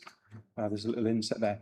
There's flood zone elements of flood zone 2 and 3, which I think Mrs. Baxter worked out to be 4% of the site right at the entrance. However, the extant consent has the entrance in that location, and that was acceptable in terms of those pair of semi-detached dwellings when that was approved. The scheme was consulted to the Environment Agency.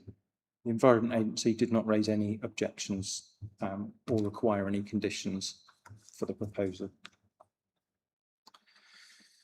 So there is two areas really where the application falls short of fully according with the provisions of the development plan that officers have identified. First is that policy R10 of the Ringwood Neighbourhood Plan, the zero carbon policy, it doesn't fully meet. It would obviously meet the building regulations, but that's a lesser standard. It also, there's the identified lack of parking. It's either 1 space or 2 spaces, depending on whether the dwellings are calculated as 3 or 4 bedrooms. However, the Highways Authority has raised no objection to that. So what counterbalances those sort of shortcomings with the proposal is that the council cannot provide a 5-year housing land supply.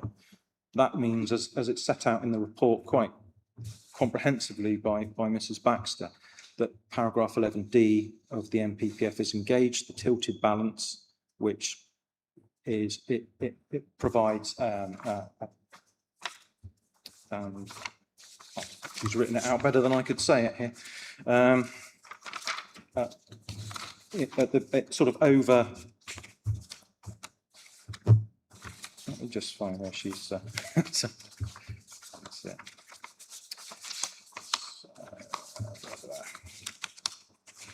Page 60. 61. Okay.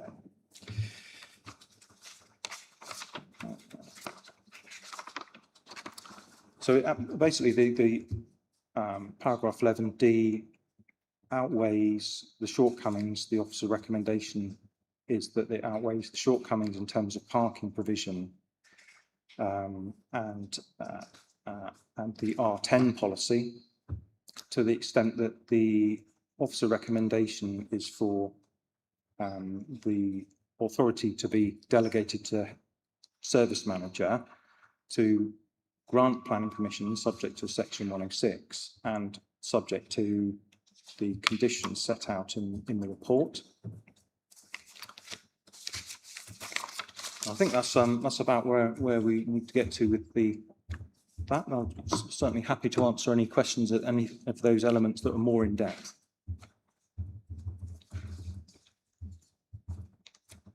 Okay, thank you very much. So we'll come to the speakers. So first of all, Mr. Ken Park, you have 3 minutes. Thank you. Good morning and thank you. So members, you've heard that a pair of semis has been granted on the site and can be approved. There's also been an additional dwelling to the rear of the site that has been approved as well.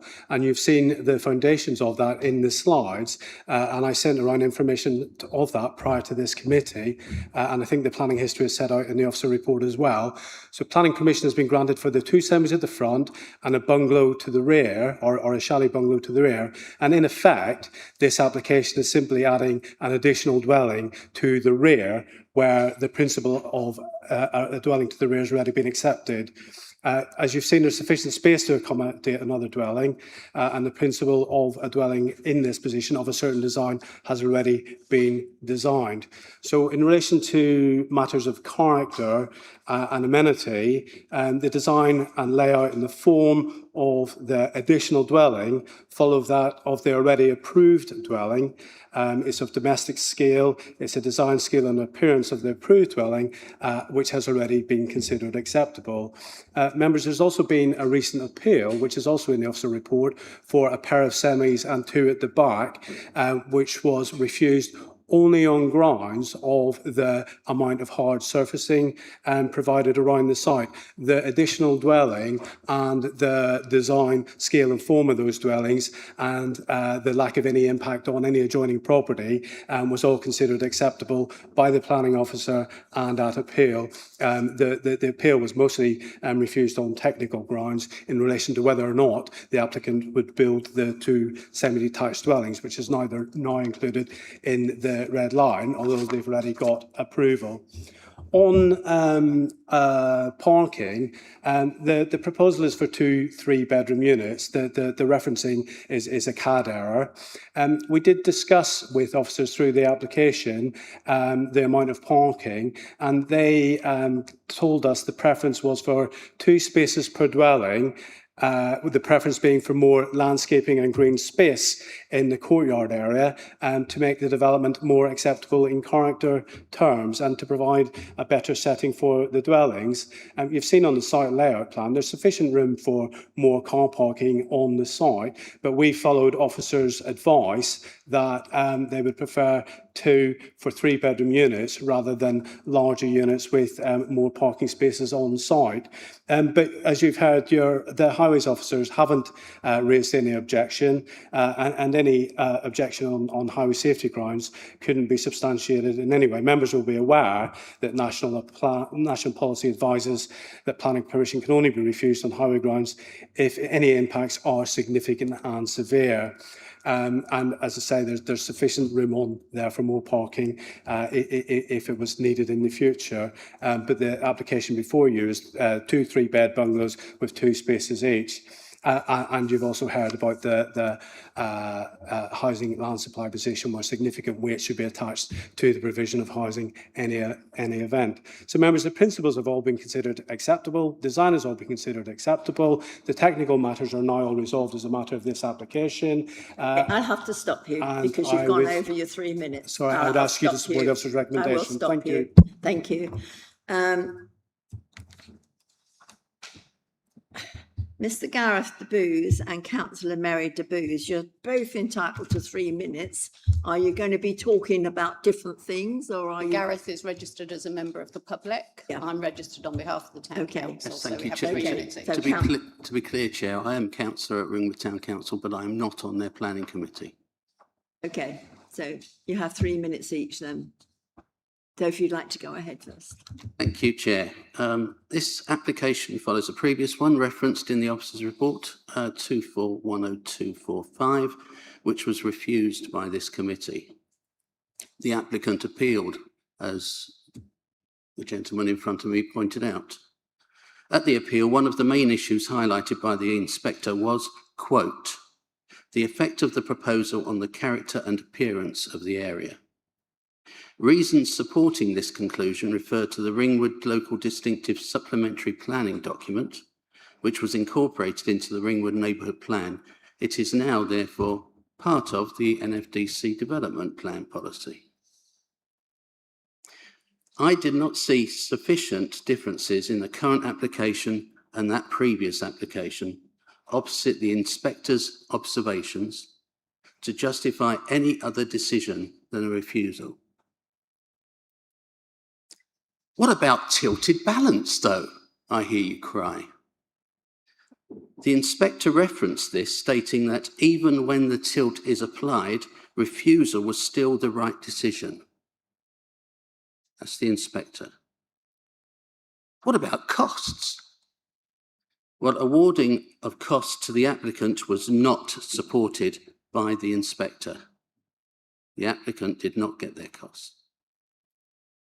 As I say, I do not see any I do not see sufficient change between this application and the previous one to justify anything other than a refusal, and I urge you to refuse this. Thank you. Thank you very much. Councillor Debus, 3 minutes. Good morning, everyone. Firstly, I'd like to remind members that this application site borders one of the strategic sites, the land north of Hightown Road. And as such, this road will, in the fullness of time, be subject to significantly increased traffic. This has bearing on the need for on-site parking. The Town Council does not object to the principle of development of the site and understands the need for more housing. This could be achieved with an application that correctly requests permission for 2 3-bedroom units in units 1 and 2 with the appropriate parking. The plans submitted claim to be for 2 3-bedroom properties, but in our view, they are 4-bedroom properties. And the planning officer states in their report that this is not an unreasonable conclusion. As such, the plans submitted do not comply with the parking requirements, as you've already heard, and the highway's response is incorrect because it's based on 3-bedroom houses. It's suggested in the officer's report that the additional parking required could be in the drive or in the turning circle. It's our understanding that this committee should make its decision based on the application and the documents in front of you, not based on what may or may not happen when people move in. The officer goes on to say that further hard standing for allocated parking would have a harmful effect. One could conclude, therefore, that 2 4-bedroom houses is overdevelopment of the site. Secondly, as stated, the application is not compliant with Ringwood Neighbourhood Plan Policy for Energy Efficiency, which the officer acknowledges, but then goes on to say that the developer might include PV panels and might include heat pumps. Again, this committee must decide based on the application in front of them, not based on what the developer may or may not do. For us, this committee cannot approve this application based on an officer's report that talks about what might happen rather than what is in the application. Surely this is not acceptable at either a legal or a moral level, and I urge you to refuse the application as it stands. I am happy to take questions. Thank you very much. So members' questions, please. I have Councillor Wade first. Thank you, Chairman. Mine's quite simple, really. I would like to know, and I understand Mr. Simmons wasn't the case officer, he may not be the answer. Was it advice from NFDC or was it the developer's idea to turn bedroom 2, which is located next to the bathroom on the ground floor, into a study? And the plan comes to us with bedrooms 3 and 4 on the top floor. Because we weren't the last ones at the boat, right? I wonder how that, well, just a simple question, was that our advice to get round the car parking issue, or was that the developer's idea himself? Thank you, Chair. As far as I'm aware, the application was submitted as it is without any pre-application advice provided. Can I come to the developer? Yeah, sorry. What you're forgetting is that there was an appeal with an identical layout to that prior to. The pair of semi-detached dwellings was left out of the red line. The inspector in that case was dealing with 2 4-bed properties with 3 parking spaces at the rear, and the 2 semi-detached were outside of the red line. Now, when the inspector, as you've heard, said that there would be an impact on the character and appearance of the area, that was as a result of the lack of certainty that the 2 dwellings on the front would ever be built, and thus there would be a gap in Hightown Lane because the 2 houses were outside of the red line.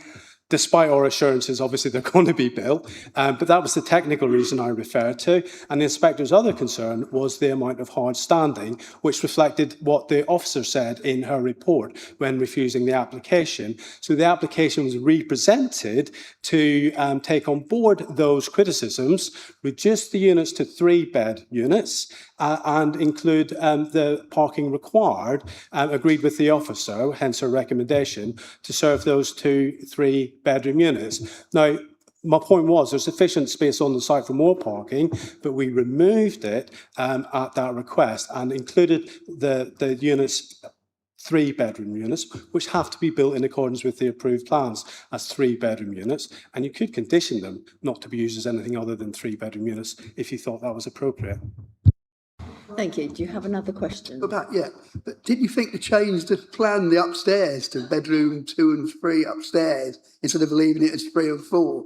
Because that certainly gives us the impression that it's going to be a 4-bedroom unit. Yeah, apologies. That's the lack of attention to detail of the guys preparing the plans, and I didn't scrutinise them. But there's 3 bedrooms shown on the plans. Thank you. Councillor Riley. My question has been answered actually by the gentleman. It was the parking concerns that I was going to ask the question on, and it's been explained quite clearly. Thank you. Thank you. Councillor Davis. Well, kind of funny enough, my question has kind of been asked already. Can't we condition it that it has to be a 3-bed property? If it's got the application's gone through as a 3-bed, surely we can put that in the conditions. My advice on that one would be that a condition that of the rooms of the building only 3 should be bedrooms would potentially fail the government's tests for, well, reasonableness, but enforceability for one thing, because how would anyone ever know? So I think that would not be an option that the local planning authority would be advised to take. I mean, I think occupants can choose how they wish to use the rooms, whether they want an office or a bedroom. It's okay. Councillor Davies, you've answered. Was there another hand up for questions? No? Oh, Councillor Richards. Can I ask the agent, when Ringwood has a neighbourhood plan requiring zero carbon buildings, why have you chosen not to do that with this application? When we get to the detailed design of a development and the building regulation side, that's when you look at issues of energy efficiency and how you meet building regulations. At the detailed design stage, you can't do it at this stage until you get planning permission and then invest the resources into designing the buildings. When I mean designing them, I mean designing them from a construction point of view, not just from a design point of view. How can we grant planning permission if we don't know that's going to happen? That makes no sense to me. But I can't see anything that you've looked at today saying that it was zero carbon. You know, if you want a condition that says you have to try and achieve carbon zero or whatever, then you know, that's up to you. But it's not a reason for refusal. Could I then ask the officer, would it be possible to have a condition to require compliance with the Ringwood neighbourhood plan with regard to energy efficiency?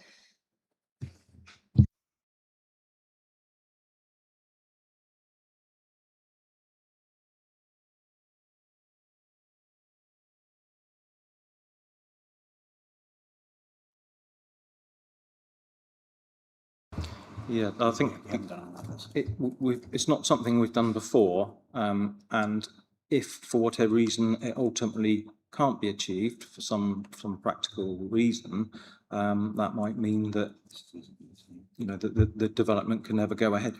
I think again we'd be running up against issues with the legality of the condition if it could be considered as unreasonable.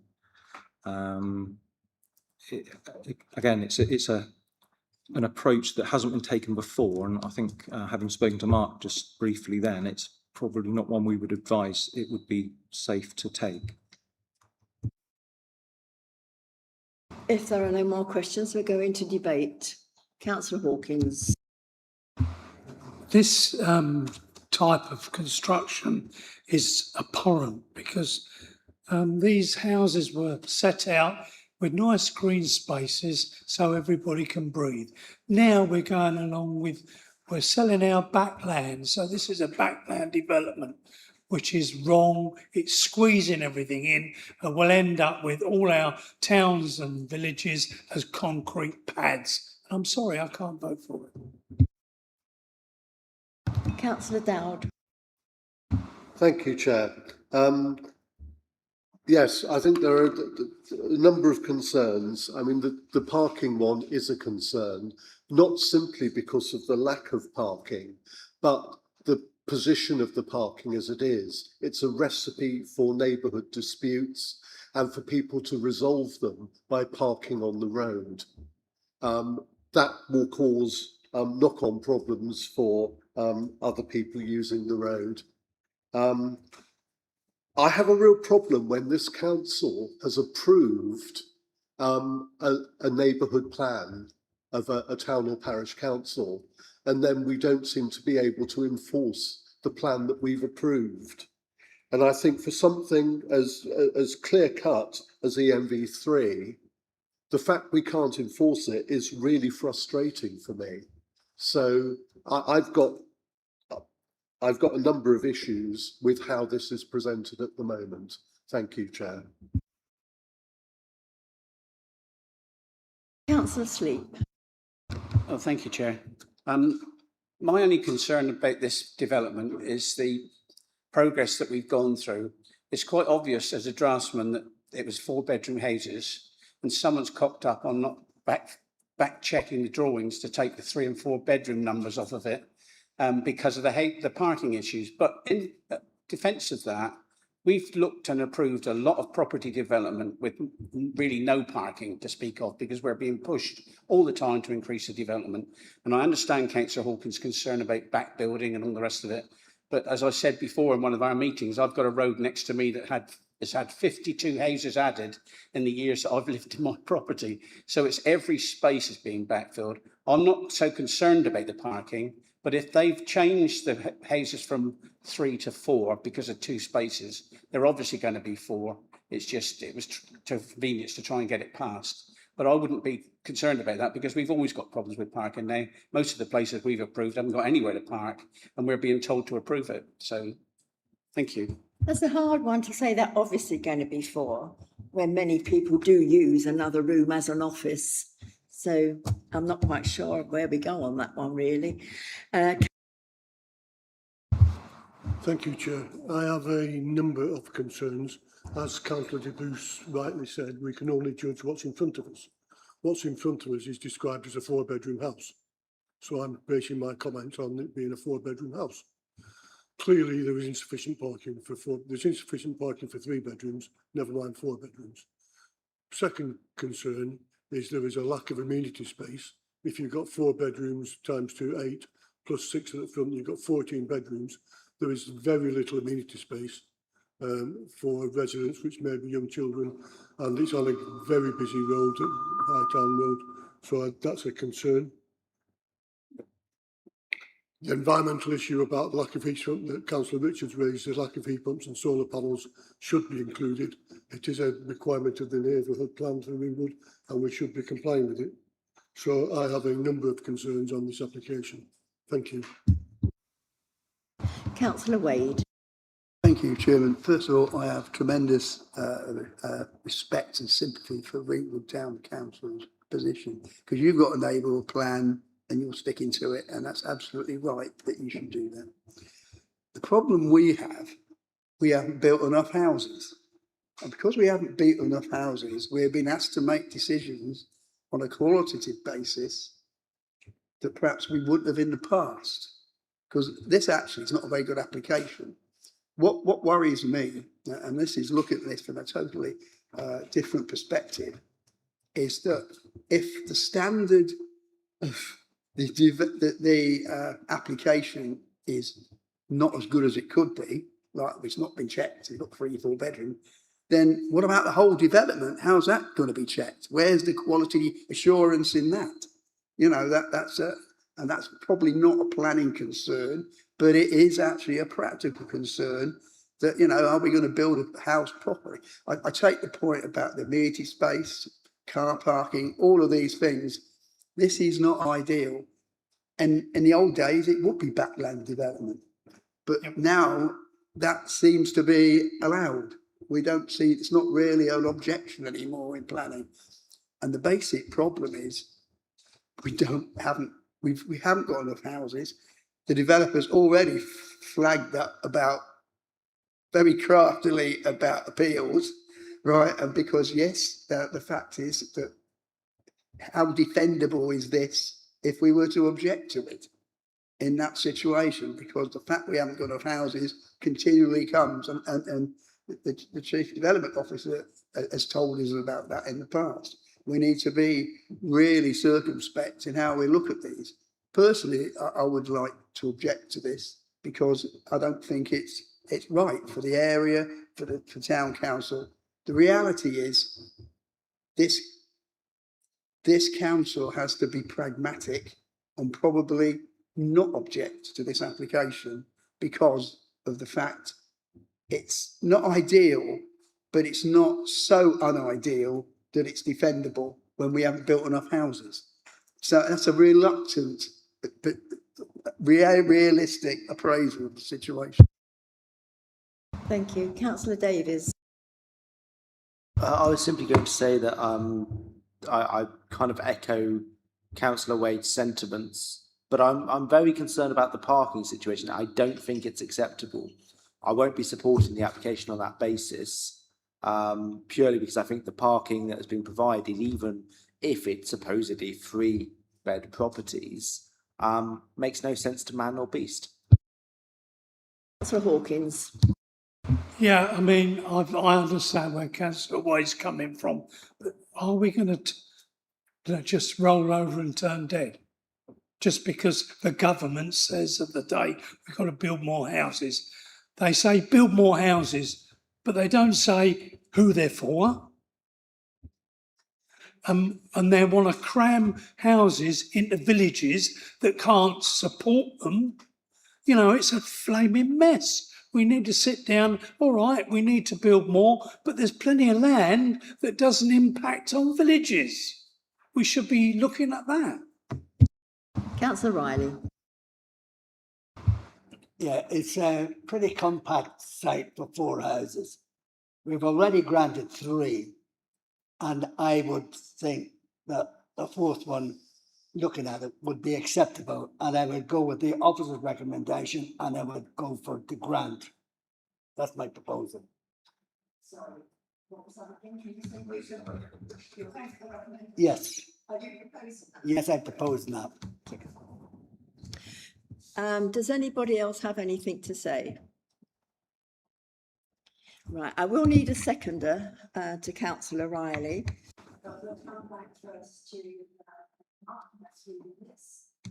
Members, the proposal. Sorry, 1 minute, not 3 minutes. Members, the proposal is for a 3-bed house. Now, you will know that the average household size in the New Forest is low, and the requirement for housing in your policy is mostly for 2 and 3 bedroom houses to meet that demand. So we cannot be criticised for providing 3 bedroom houses with this study to meet modern working requirements for home working, as many of your officers work from home. The proposals meet that need for 3-bed homes in a layout and design that's already be considered acceptable by an inspector on appeal. Refuse this at your peril, members. And there was no objection from the highway officer on parking grounds. Remember that, please, too.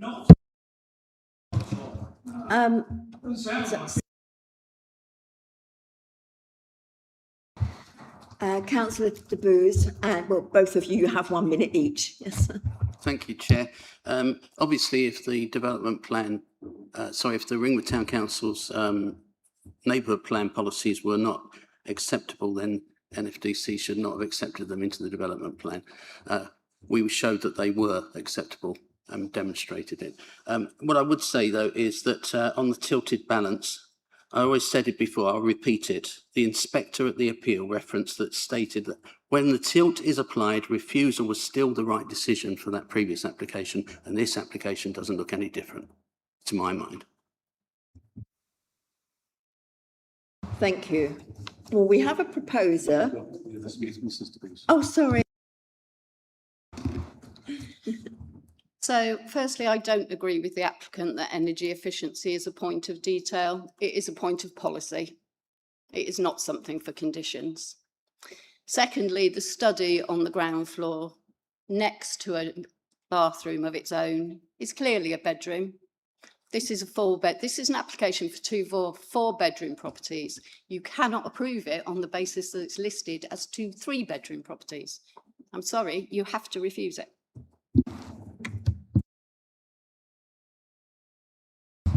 The recommendation is to grant to the service manager, and that's been proposed by councillor Riley. We need a seconder. We need somebody to second that, to grant.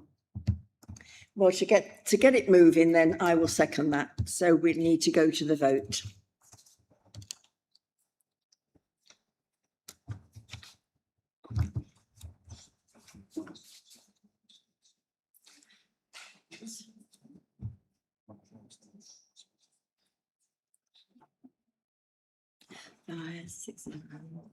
Are we one missing again? That's right, okay. That has been refused.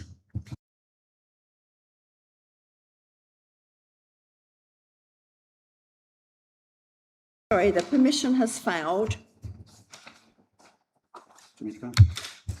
Chairman, if I can help, the recommendation on the floor was one of permission, subject to conditions delegated to me. That has failed.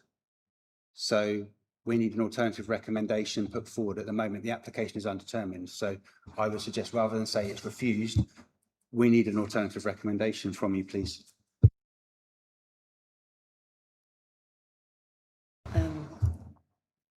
What would be an alternative recommendation then to refuse? Yeah. Councillor Hawkins. Yes, I'd like to recommend refusing of this because it's overdevelopment of a very small space. And the seconder, councillor Reid.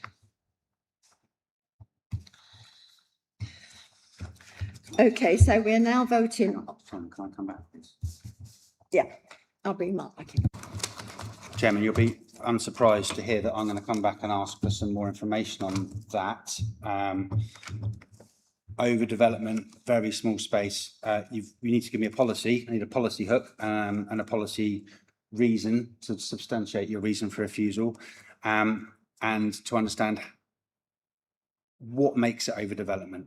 How? What's the harm? You've heard from, well, you've read your officer's report. You've heard from the speaker on behalf of the applicant that's talked about the appeal history and the findings of the appeal inspector, where 2 houses at the back was okay in principle. There were issues over character, but that was dealt with by virtue of the gap in the frontage and the extent of hard standing, which now been reduced.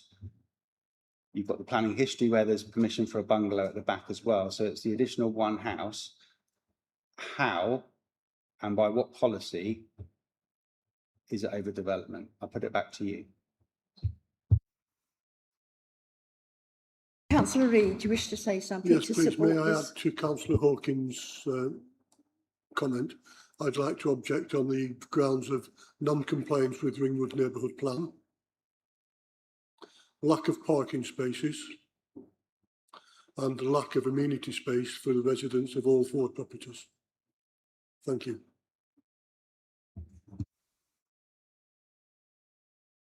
Councillor Wade, do you wish to comment? Ask a question to the officers.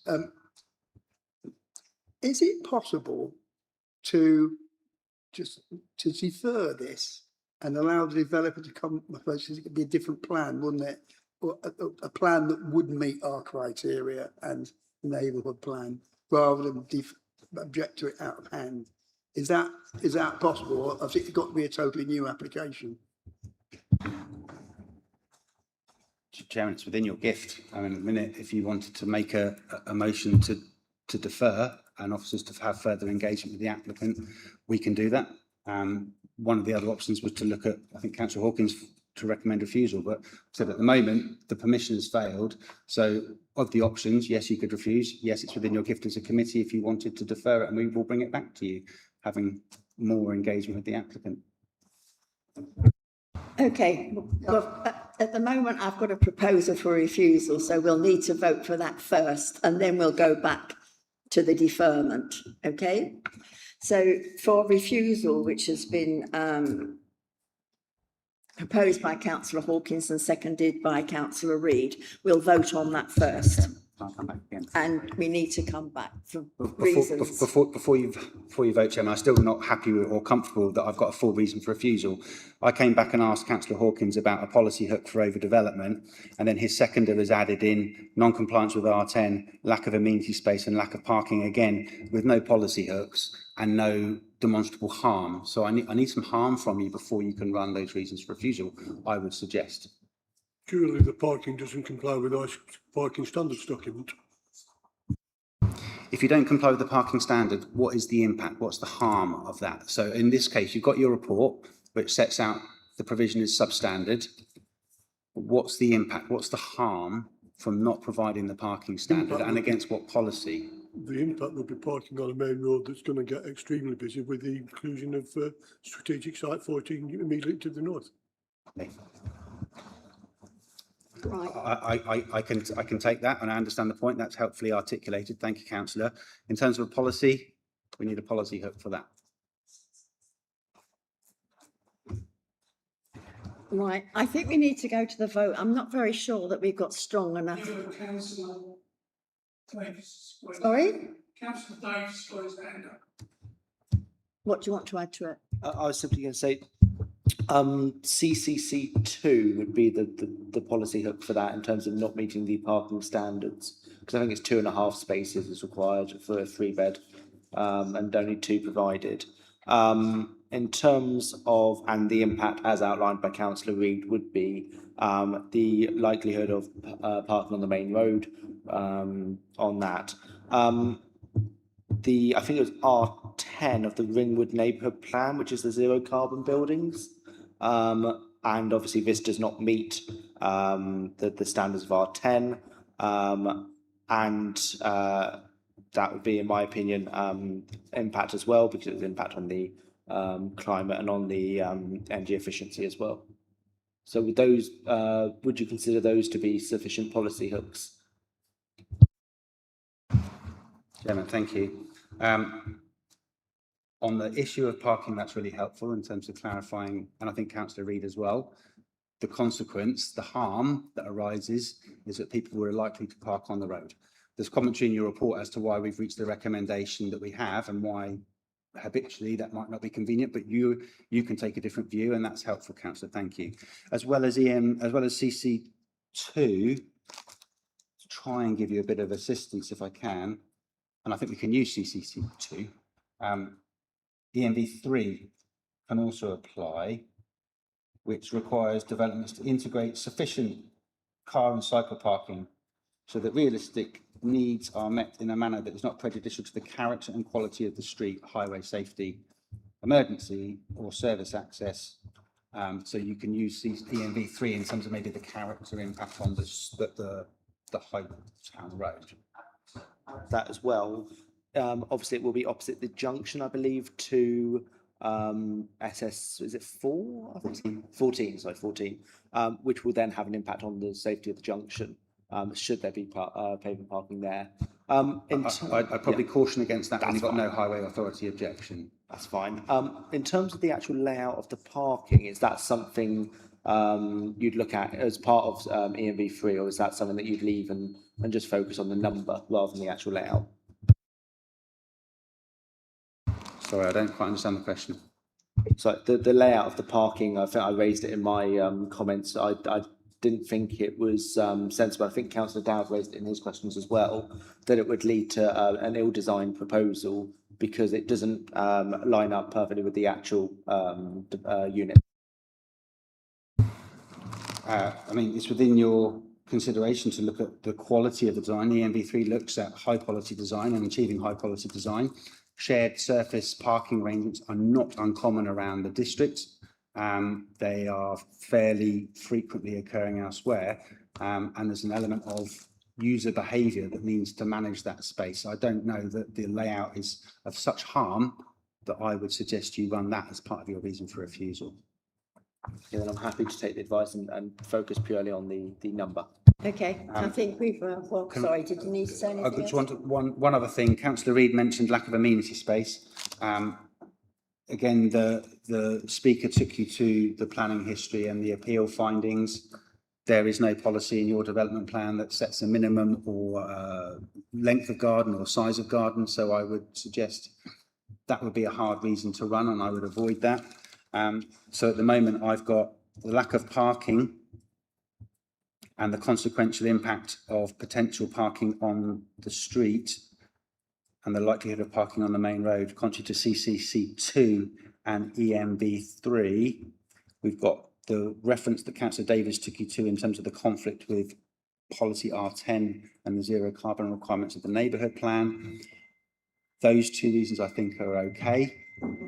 I would suggest, just for completeness, Chairman, if I can, that you'll note the recommendation for permission was delegated to me for the 106, so we should probably include the lack of a 106 and the measures that was going to secure as well.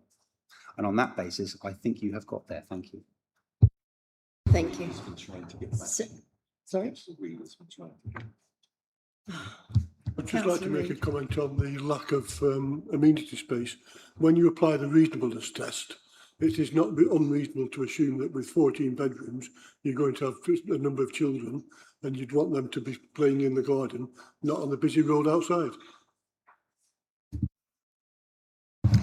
Okay, I think we need to go to the vote. So the vote now would be to refuse, to delegate to the service manager for those conditions. I don't think it's necessarily delegate to me. It's within your gift to refuse, and you've got the motion on the floor that's seconded is for refusal on the insufficient parking provision with the likelihood of parking going out onto the main road, contrary to CCC2 and EMV3, the failure to accord with policy R10 in terms of the zero carbon design requirements, and the lack of the 106 agreement and the measures that was going to secure in terms of mitigation. Those are the three issues. No need to delegate to me, Chairman.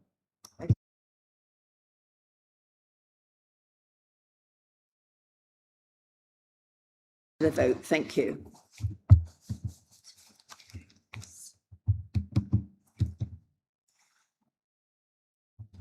What's he saying? You didn't have your mic on, so you didn't hear what you said. I have got the mic on. You didn't. Okay, Councillor Hawke, I'll go through it again. So this has been proposed refusal by Councillor Hawkins, seconded by Councillor Reid. We'll go to the vote, please.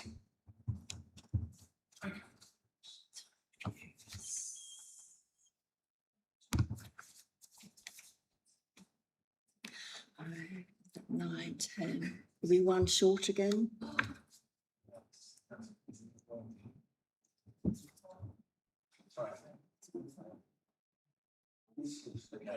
That's everyone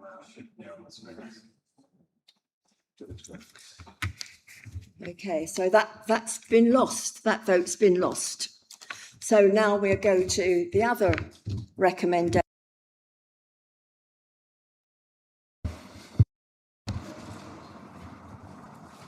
Chairman, what I propose is that we defer and allow the developer to come back with a development which will meet the criteria of the Ringwood local plan and deal with the objections that members have raised, and also one with the right bedroom numbers on.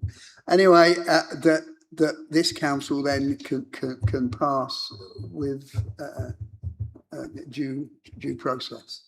Which is, Thank you. and to And work with our officers to get that. Davis. Right. So we're now going to the vote to defer, to give the applicants a chance to speak with the officers. This has been proposed by Councillor Wade and seconded by Councillor Davis. Can we go to the vote, please?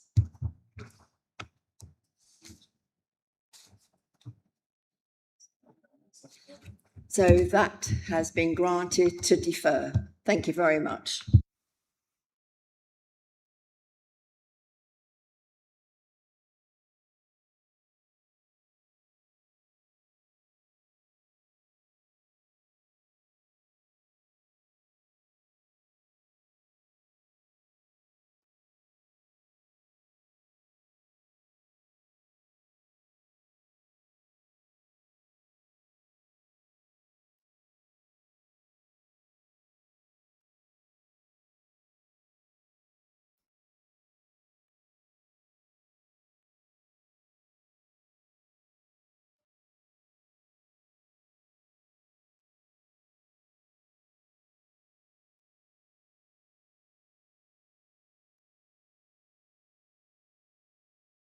The last item on the agenda is on page 65.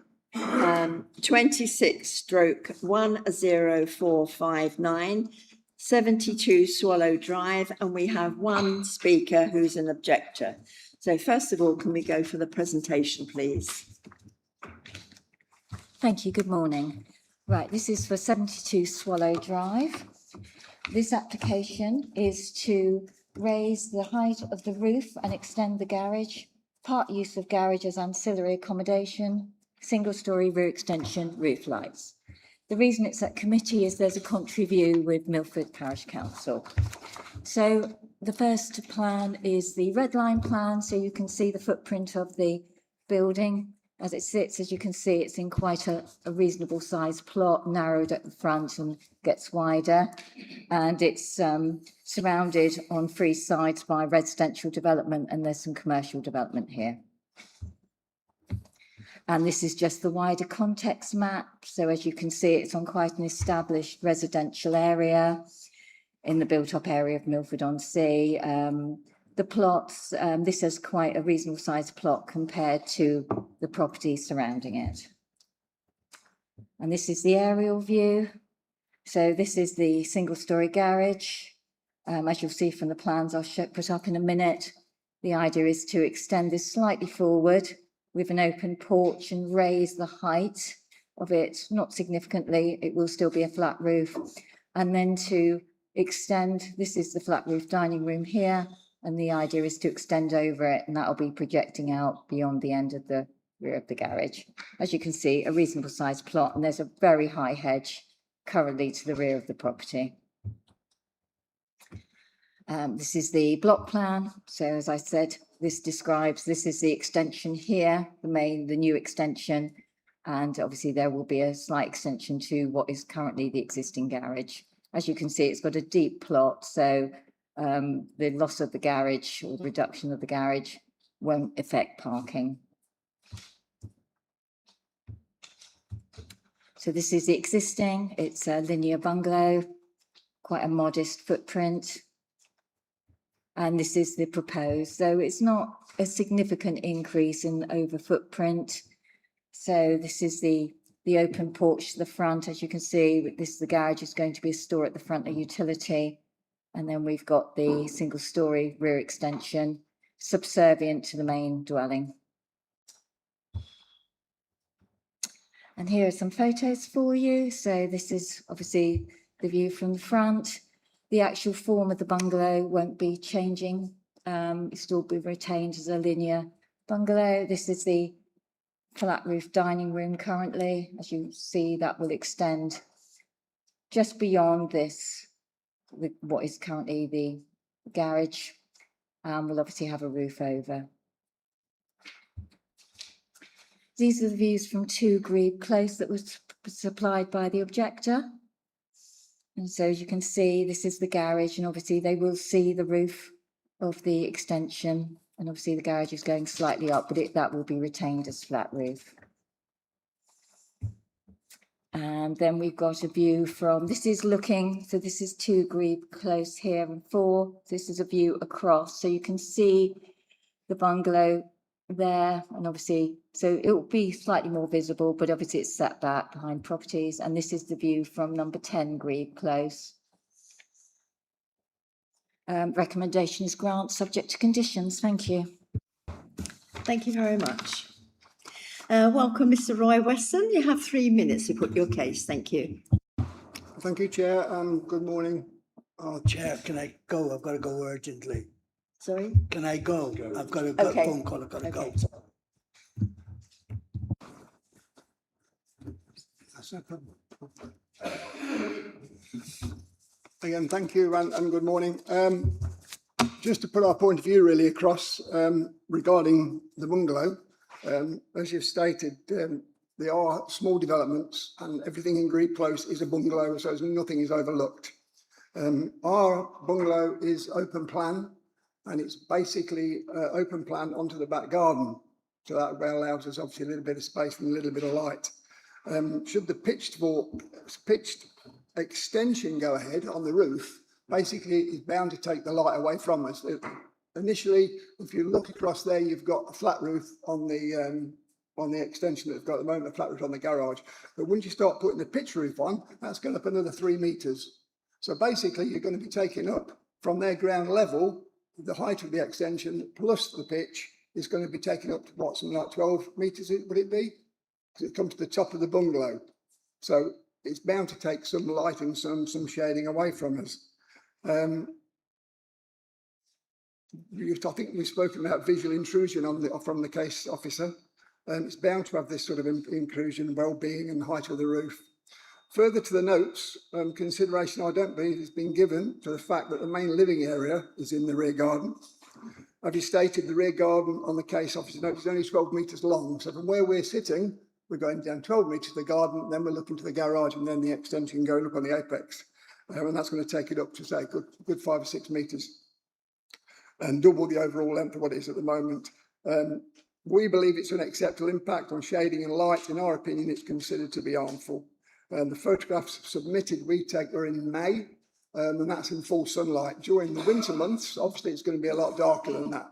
And the sunshine light it, so it's not going to be higher. The photographs I've just seen from Grebe, that's taken from the road, I believe, from basically next door. That is a good metre higher than what the ground level would be from the garage, because that's the garage. The driveway is on a slanted area and it slants both over the back garden, so it is going to be show higher than that.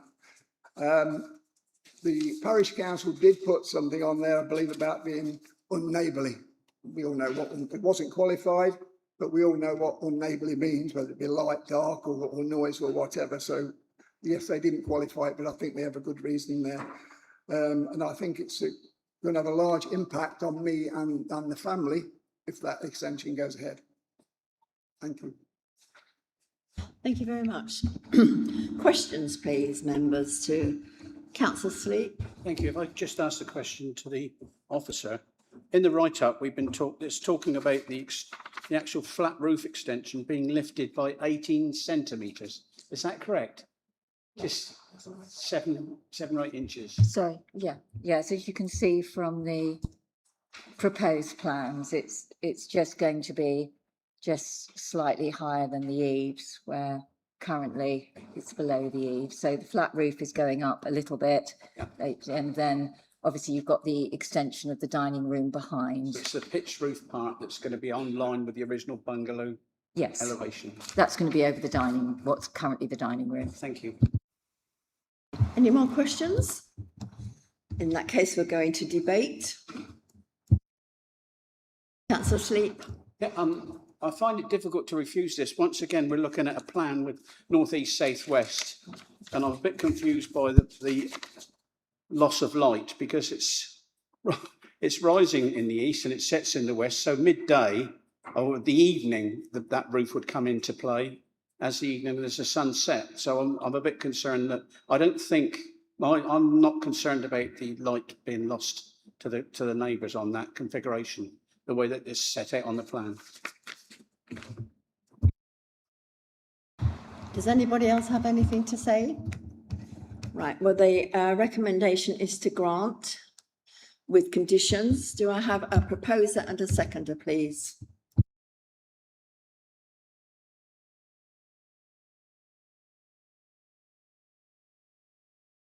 And a seconder? Councillor Reid. You have 1 minute to respond. Okay. Appreciate what the vote's going to be, what you're going to say. It will have an impact, because I'm there, I've seen it. No one's sat in our lounge area or kitchen area and seen whether it be light or not. I have no issue with it being a flat roof. There's a flat roof there at the moment, so there's no issue with that. Why it needs to be an apex, I have no idea. That is the concern, that's an apex roof. Thank you.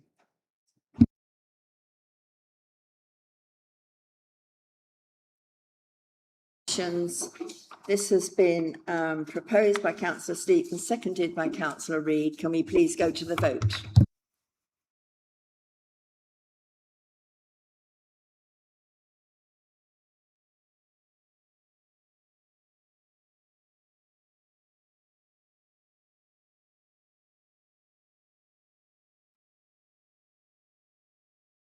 That has been granted. Thank you all very much. Thank you. Thank you. That concludes this meeting, and can we please all meet up for a briefing in the Bradbury room? Yep.